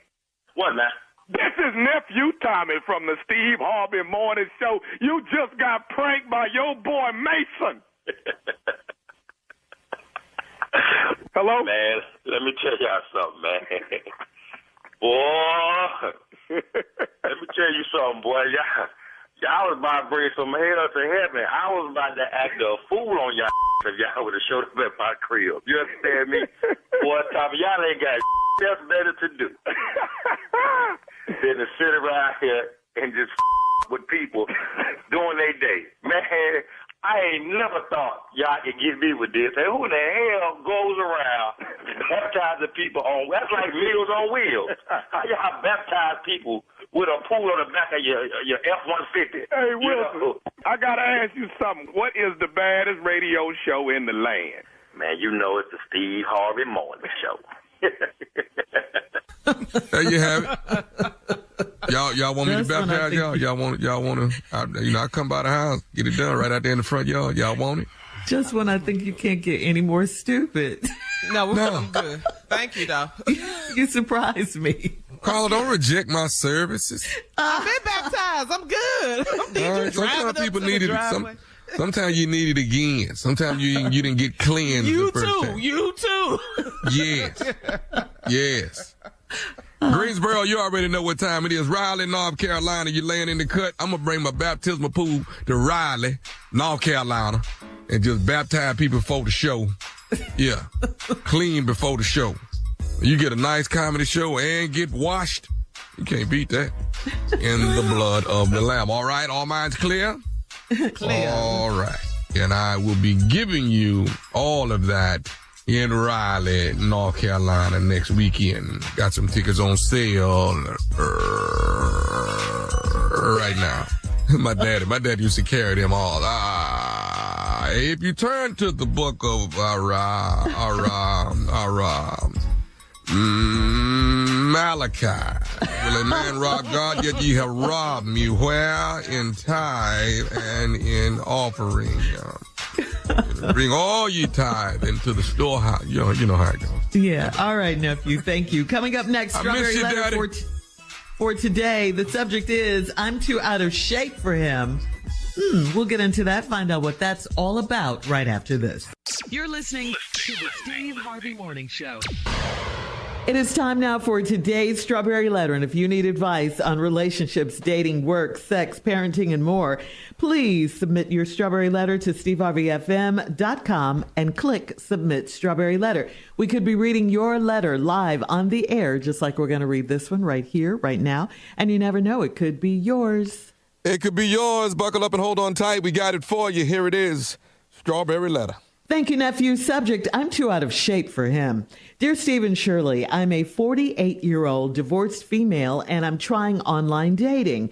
My niece helped me do my dating profile, and we used a real photo of me, but she suggested that I lie about my interests so I would attract a man with a nice body. So I said that I love working out, running, and traveling. The app matched me with a tall, muscular, older man.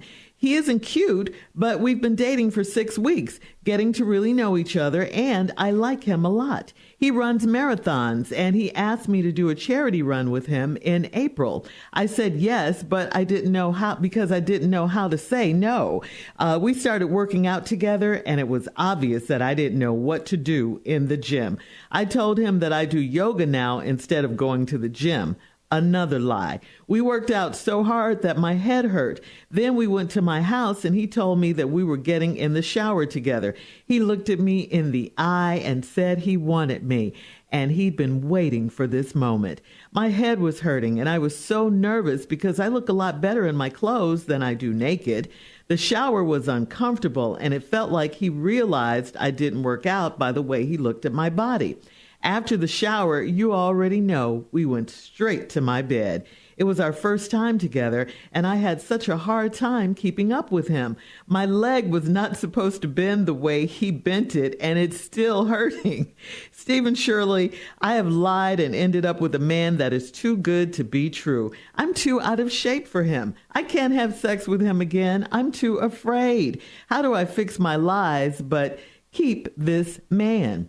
What are you so afraid of? I mean, working out will make you more flexible. But wait a minute, before you do anything else, you have to learn how to say no. If you're uncomfortable, if you don't want to do something, you can say no. You can say, I'm not ready. You can say, I need more time. All of that is okay. The second thing you need to do is get your confidence up, okay? That's what's sexy to a man. Men are visual. You're obviously not as bad as you think because he's seen you naked in the shower and in the bedroom, and he wasn't complaining. You just weren't comfortable with how you looked. I think women in general are much too hard on ourselves, and you have to start feeling good about you, and you have to start doing that now. You can't expect anyone else to if you don't. Men pick up on those signals. You can still work out. You can still do things with him. You just have to go at your own pace. You can't try to keep up with him if it's too much. You're doing this for you, remember, not him. The third thing I have to say to you is that people do this all the time. Everyone lies or stretches the truth on these dating sites.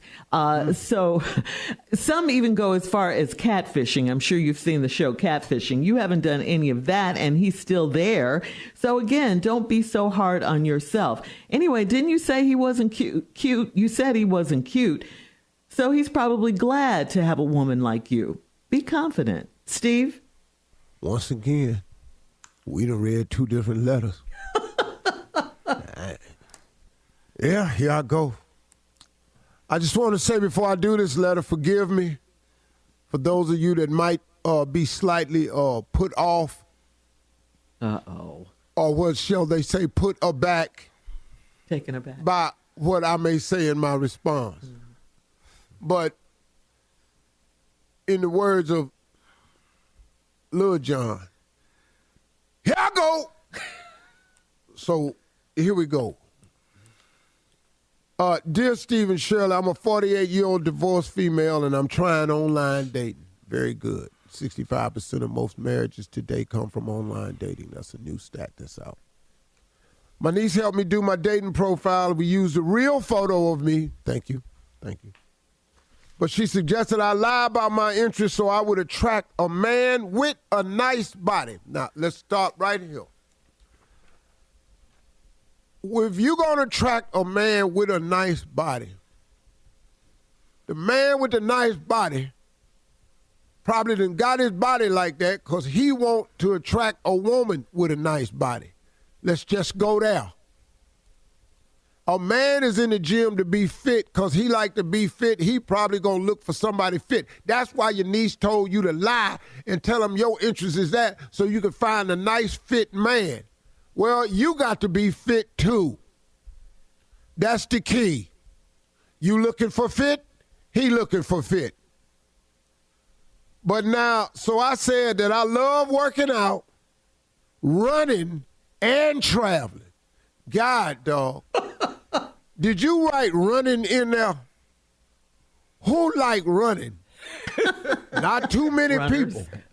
So already now, see, and then Shirley said, Shirley just be lying to y'all. What? Shirley said, you should always tell the truth. Then she said, everybody lie. On those dating sites, they stretch it. Mm-hmm. Well, but see now, if you gonna lie, you gonna have to work on your lying. Because y'all up in here telling lies, you can't got no back. I love working out and running. Big ass ain't ran nowhere. Ain't even been to the gym. She said let me just tell you something. I'm not saying this is the case with this lady, but if you're chubby, you probably don't run. And you shouldn't, because it's bad on your joints. You're going to mess your whole hip hang up. on. Junior. Hang on, we'll have part 2 of your response, Steve, coming up. She did not say chubby. She said out of shape. I stopped. Coming up at 23 minutes after the hour, we'll get back into the letter. It's called I'm Too Out of Shape for Him. We'll hear part 2 of Steve's response right after this. Damn, boy. You're listening to the Steve Harvey Morning Show. All right, come on, Steve. Let's recap today's Strawberry Letter. The subject, I'm too out of shape for him.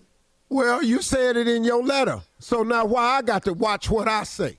You're 48 years old, you're divorced. Ain't nothing wrong with that. Your niece helped you get a dating profile. Use a real photo of yourself. That was shoulders up. Real photo, shoulders up, headshot. What you did. Then she suggested that you lie about your interest so that you'd attract a man with a nice body. So I said, I love working out, running, and traveling.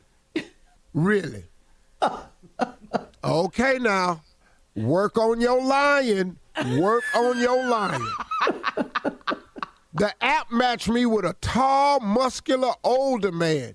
He isn't cute. Oh, don't try to low rate him now. See, you're trying to make us think something wrong with him, but you got just what you asked for. Muscular, he in shape, because he in that gym. Matched you up because you said you love to work out and run. He isn't cute, but we've been dating for 6 weeks. Now, obviously, you can stomach it. He can stomach her. He might not be cute, but he ain't flat out ugly, though. Why are you mad, though? No, because she lied. No, I'm getting that. We've been dating for 6 weeks and getting really to know each other, and I like him a lot. It's because he got personality. He runs marathons, and he asked me to do a charity run with him in April. I said yes, because I don't know how to say no. Now, hold up now. You finna go run. See, this dating app right here, for a minute I thought this was Tommy, because Tommy love to work out. He stay in shape, and Tommy run a lot. Uh-huh. And Tommy in good ass shape, too, so I thought this was Tommy right here, but Tommy ain't on the dating site. Well, they said he was tall, and I said, okay. But they said he was, but she said he was unattractive. Now. Right there. Now you understand said he wasn't why cute. I thought it was you. No. That's because I'm right there with you on that. I've been trying to tell you for a while, but anyway, it ain't Tommy. I said yes because I don't know how to say no. We started working out together, and it was obvious I don't know what to do in the gym. I told him I do yoga now instead of going to the gym. Another lie. Yes. See, listen to me. You got to work on your lying. You got to do something. You got to say like you into ribbon dancing. You got to do stuff people can't check on. Yeah, you got to do stuff like that. You play pickleball, stuff like that. You got to say stuff that other black people don't do. Sitting up in here lying, talking about you in the gym and you run. Another lie. We worked out so hard, my head hurt. Then we went to my house, and he told me we was getting in the shower together. He looked at me in my eyes and said he wanted me.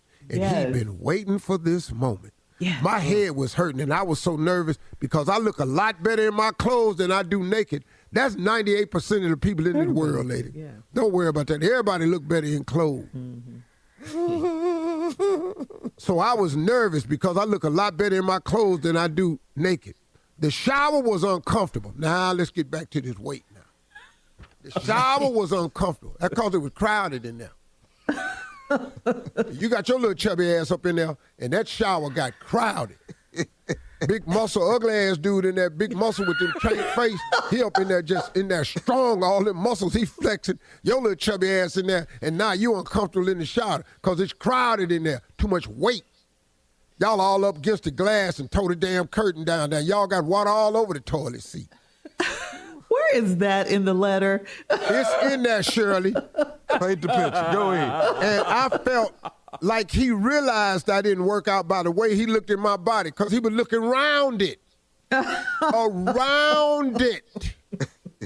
He couldn't find the knob in there. He was trying to get the water a little hotter, but he couldn't reach the knob because you was all in the knob, the nozzle, and the window. All up in here. Chubby ass and told him you like running. You know you ain't ran no damn where. You run up them steps or you'll fall out. Anyway, after the shower, you already know we went straight to my bed. You had to hurry up and get under them sheets. Went straight to my bed. It was our first time together, and I had such a hard time keeping up with him because he in the gym, he in shape. And I'm going to tell you something about ugly men, too. We got to be able to bring it because we might not get a second chance. So you couldn't even hardly keep up with him. Did you say we? My leg was not supposed to bend that way he bent it, and it still hurt. It's supposed to go back there. Oh, he didn't do nothing he ain't seen before. He had your ankle in his hand, and it was back there by the other girl ear. Yours don't go back there. Shirley come talking about you need to get more flexible. You ain't going to get flexible by the next date. That's for damn sure. They've been dating for 6 weeks. Mess around and tear a whole hamstring out trying to keep up with this fool in his bed. This is over with. This relationship is done. Oh, it's not. You 48, you and your old ass husband wasn't doing none of that. I have lied and ended up with a man that's too good to be true. I'm too out of shape for him. I can't have sex with him again. That's right. And I'm too afraid. You should be.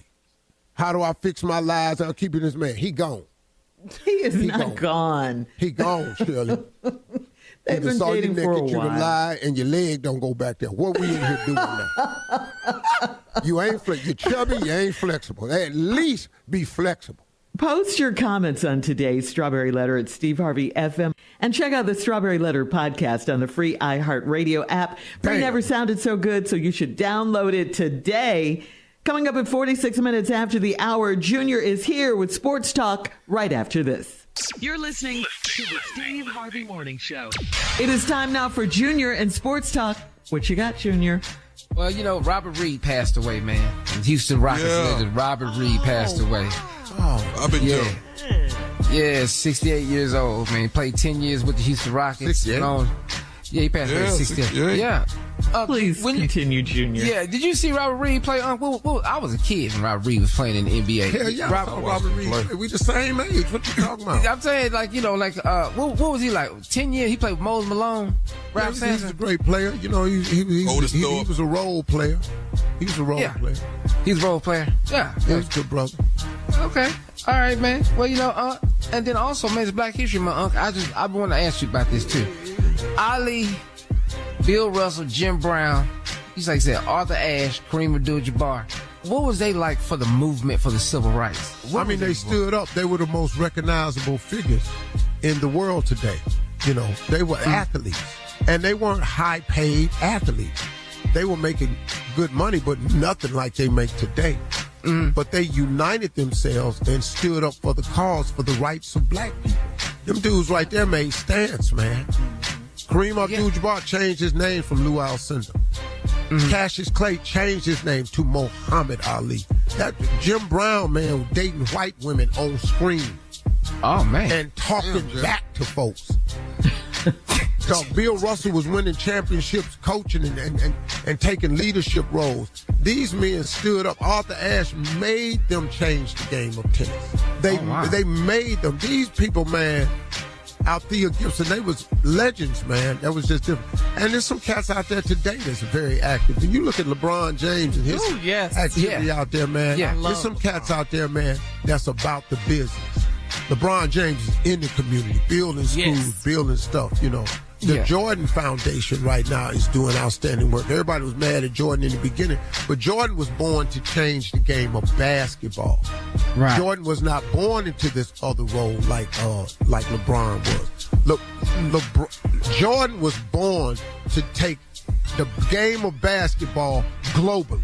You go look in Turkey or anywhere in the Middle East, that boy is on that wall with that ball in his hand jumping through the air. He became more active, civil rights and stuff like that, jobs and stuff like that. Jordan bad dude. Yeah, man. Mm-hmm. Yeah, I didn't know he did all of that. I didn't know Arthur Ashe changed tennis like that. That's what he had to do. Yeah, just being black in it and winning.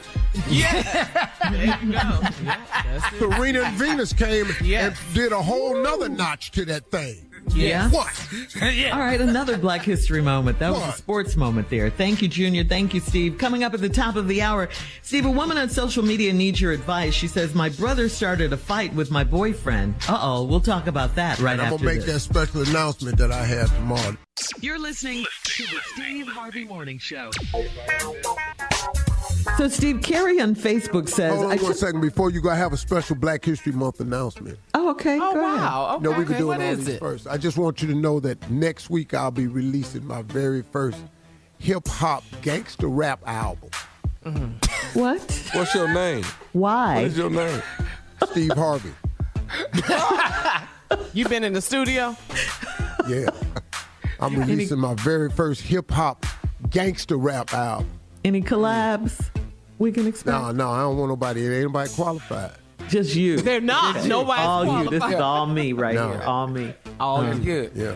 I'll pick it up. Okay. Well, can't wait.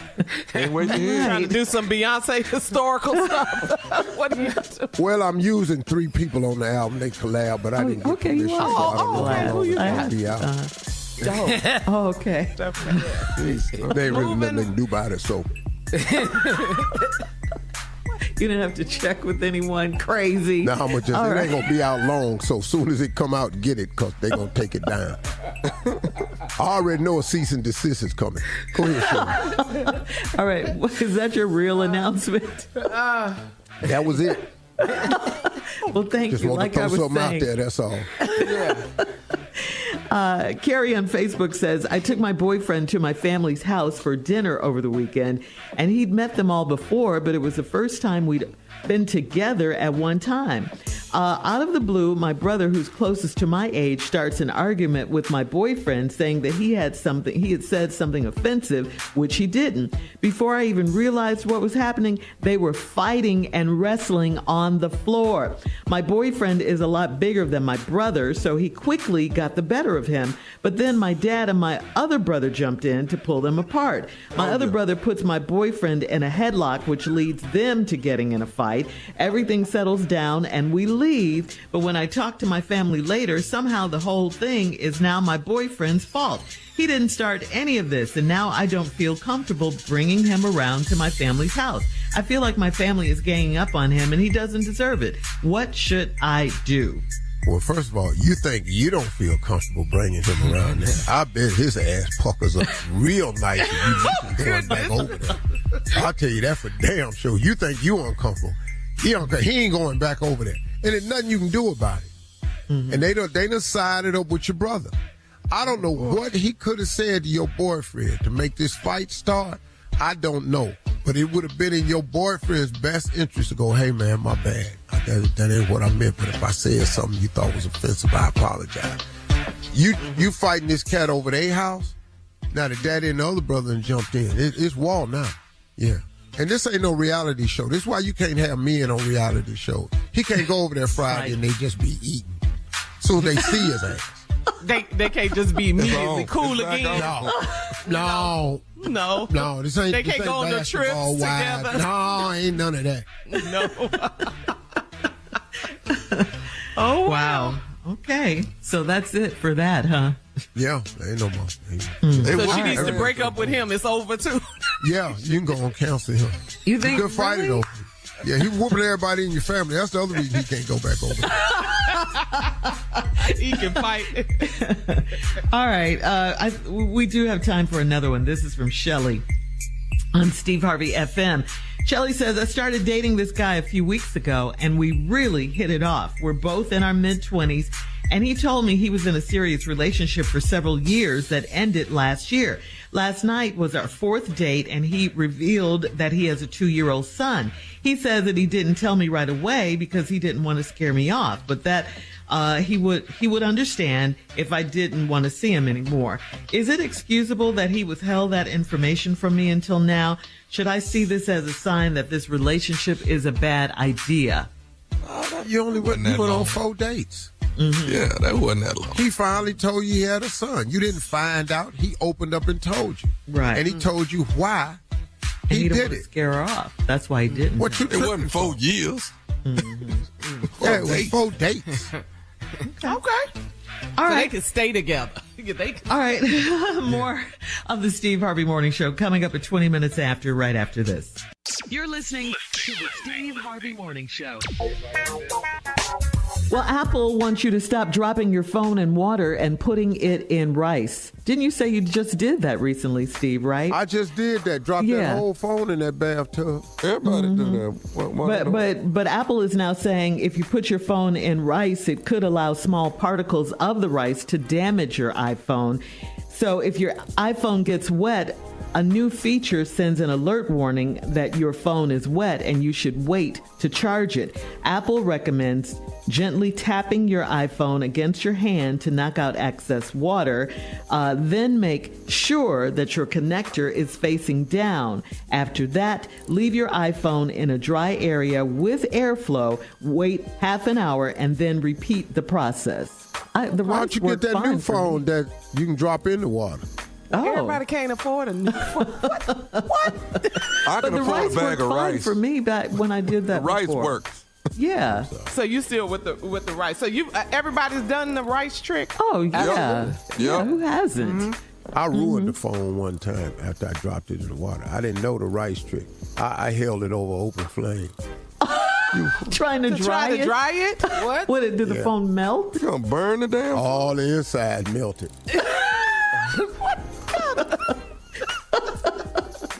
That was the last time I saw anything on that screen.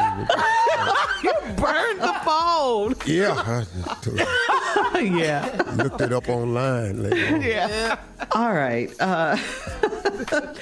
Coming up in 33 minutes after the hour, we'll play a round of Would You Rather right after this. You're listening to the Steve Harvey Morning Show. It is time now for a round of Would You Rather. Would you rather one nostril or one ear? Whoa. Or I'm only just have one ear. You can't have that half nostril on your face talking to me. Because there's no way I'm not going to be able to tell this. You can't even focus. Yeah. I gotta have both my. Sure hope you don't sneeze. I gotta have both my ears. I got to be sit my glasses on something. But yeah, I'm gonna have one nostril. Ooh. I don't give a damn if them glasses are sitting on my head cockeyed. They be just at an angle. I'm not going to handle one damn nostril. I'm telling you that right now. Leave that face alone. Yeah. You got one nostril, where you going to put your glasses anyway? You still got your nose. I got my nose. But you always pull your glasses down on your nose, don't you? During that day, you do something. That's over with.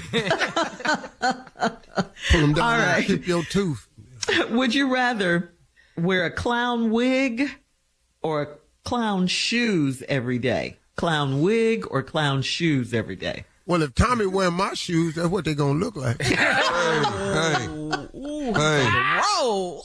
Yeah, he ain't on no roll. He's on the roll, Tommy. I'm going to go with the shoes. I told you. That's what he said. Yeah. He used to put my shoes on all the time when he was little. He's still little. He put them on now and do the same thing. Shut up. Grown man. Not much has changed. Hell no. All right. Would you rather be stuck with your spouse in a treehouse or a tent on a stormy day? Both of them is with the spouse? Yes. Yeah. Treehouse or a tent? It's the same damn thing. It's the same damn thing. Both of them in a storm? No. Just a treehouse. Yeah, it's a stormy with rainy your spouse day. Or a tent with your spouse on a rainy day, stormy day. We get up in it. It's lightning and can on. Yeah, it's storming. Yes. Storming. Rainy day. And you're in there with your spouse in a tent. I don't know why we up in this tree, though. This too much. Well, you should like me. Why is you scared to be in a tree? Blow nothing over in that tree. Yeah, but it's the tree in the tree house. It's not storming. Well, Tommy, you didn't explain it. You didn't explain it to the best. Oh, now it's on that's me. for sure. Junior, what? But we know you don't like saying, thunder. I don't know why Tommy act like he can't get in the treehouse. The Keebler elves live there. You know that. Them your people. Oh, look who's back. Them your people. You act like you ain't never been in the treehouse before. Feeling a little better this morning. Coming up, that's today's round of Would You Rather.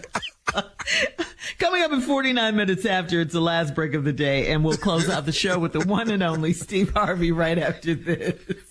You're listening to the Steve Harvey Morning Show. All right, guys, here we are, last break of the day on this Thursday. And Junior, at the beginning of the show, you asked Steve a question about success. Yeah, because, we try to put those two together with money and success. It's not. He was saying it's not the same. It's not. Like, you don't have to have money to be successful. It's not that. It's like your journey. Yeah. Well, but your question was about success. What was your question? I was saying, you don't have to have money to be successful. I said, how is that? How do you judge that? And you said, hey. Because listen, man, here's the thing about success. What prohibits people from having success, first of all, is starting. The number one cause of failure is the fear of failure. Most people never even start. And then people equate success with the finish line. Now I'm successful. But that's not it, folks. The moment you make the decision to be successful, the moment you start the process, the journey to changing your current status in any shape, form, or fashion, success has begun. Because I'm telling you, man, too many people sit still in their life and never make a move. You've got to make a move. You've got to start the process. There's an old poem, this is not it exactly, but there's a stanza in a poem that I absolutely love, and this is not it verbatim, but this is what it talks about. The credit belongs to the man who is actually in the arena, whose face is marred with dust, blood, sweat, and tears, not to those cold and timid souls in the stands who know neither victory nor defeat. You got so many people on the sideline talking about the warrior that's in the arena. Social media is full of it. And it's causing people not to move. It's making us stagnant because we so worried about what somebody gonna say if we fail. If you don't start, you failing anyway. If you in the stands talking about somebody else's success and you ain't got none, you failing anyway. I got news for you. If you in the stands talking about somebody else's success, you failing. Even if you got a measure of success, because I got news for you. People that's really trying to be successful, really trying to be happy, they have no time. They have no time to worry about somebody else. They ain't got time to mention nobody else. And, man, you got to start thinking about that, folks, because we live in a world right now where the concern is more for likes and clicks than it is for honor and respect. What happened to that? What happened to the honorable man? What happened to the man out of respect? What happened to men sitting down like men talking? Hey, bro, I got a problem with you. Let me holler at you. What is all this Taylor Swift stuff? You got a problem with somebody, now you putting them in a song. You got a problem with somebody. Now you on a little nobody ass podcast. Now all of a sudden you got yourself blowed up like you're an authoritative figure. You're not. You're not. Look, man, if we get our focus on what we're doing, once you begin the process to become successful, you are a successful person. Stop looking at the finish line as the form of success. The success is in the journey. The success is in the process. I'll give you an example. Let's say your goal is to become a millionaire one day. Let's just say your goal is to be a millionaire. Let's say your goal is to make $100,000. Let's say your goal is to bring in $150,000, whatever your goal is. And let's say you're starting with nothing today. And tomorrow you start the process and you make yourself $10. That's a successful day. Because guess what? You have began the process. And let's say in a week or so, you done made yourself a few $100s. Yeah, you ain't a millionaire right now, but don't you see that you're on the way? Don't you see that you started the process? You are a success story waiting to happen, but you are in the process of writing the story. It's the people in the stands that's booing that ain't got no story at all. The credit belongs to the man who's actually in the arena, man. Them people in the stands that's booing you, who are they? They, as a matter of fact, you bought a ticket to see me. Whoa. But now you up in there talking about I ain't this and I ain't that. You can't come out here and do none of this. None of this. You ain't on the radio. You ain't got no TV show. You can quit talking about me. You ain't got no awards. You ain't got nothing I got, but you steady talking about me. Man, get yourself together. Start focusing on yourself, folks. Look at your personal journey. It's hard to make it. You don't have time to worry about somebody else. All these people online talking about everybody. Man, get yourself together. And here's the code. You know, man, I'm going to say this again because I just learned it this year.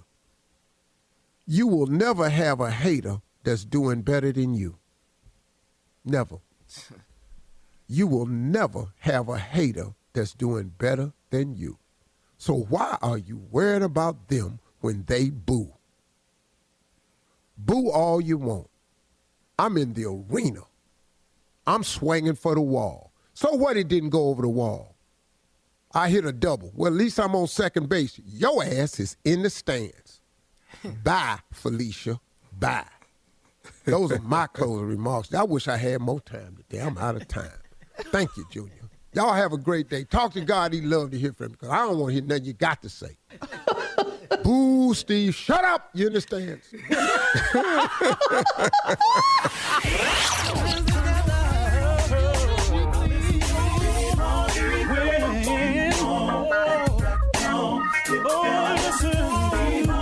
For all Steve Harvey contests, no purchase necessary, void where prohibited. Participants must be legal U.S. residents at least 18 years old unless otherwise stated. For complete contest rules, visit SteveHarveyFM.com. You're listening to the Steve Harvey Morning Show.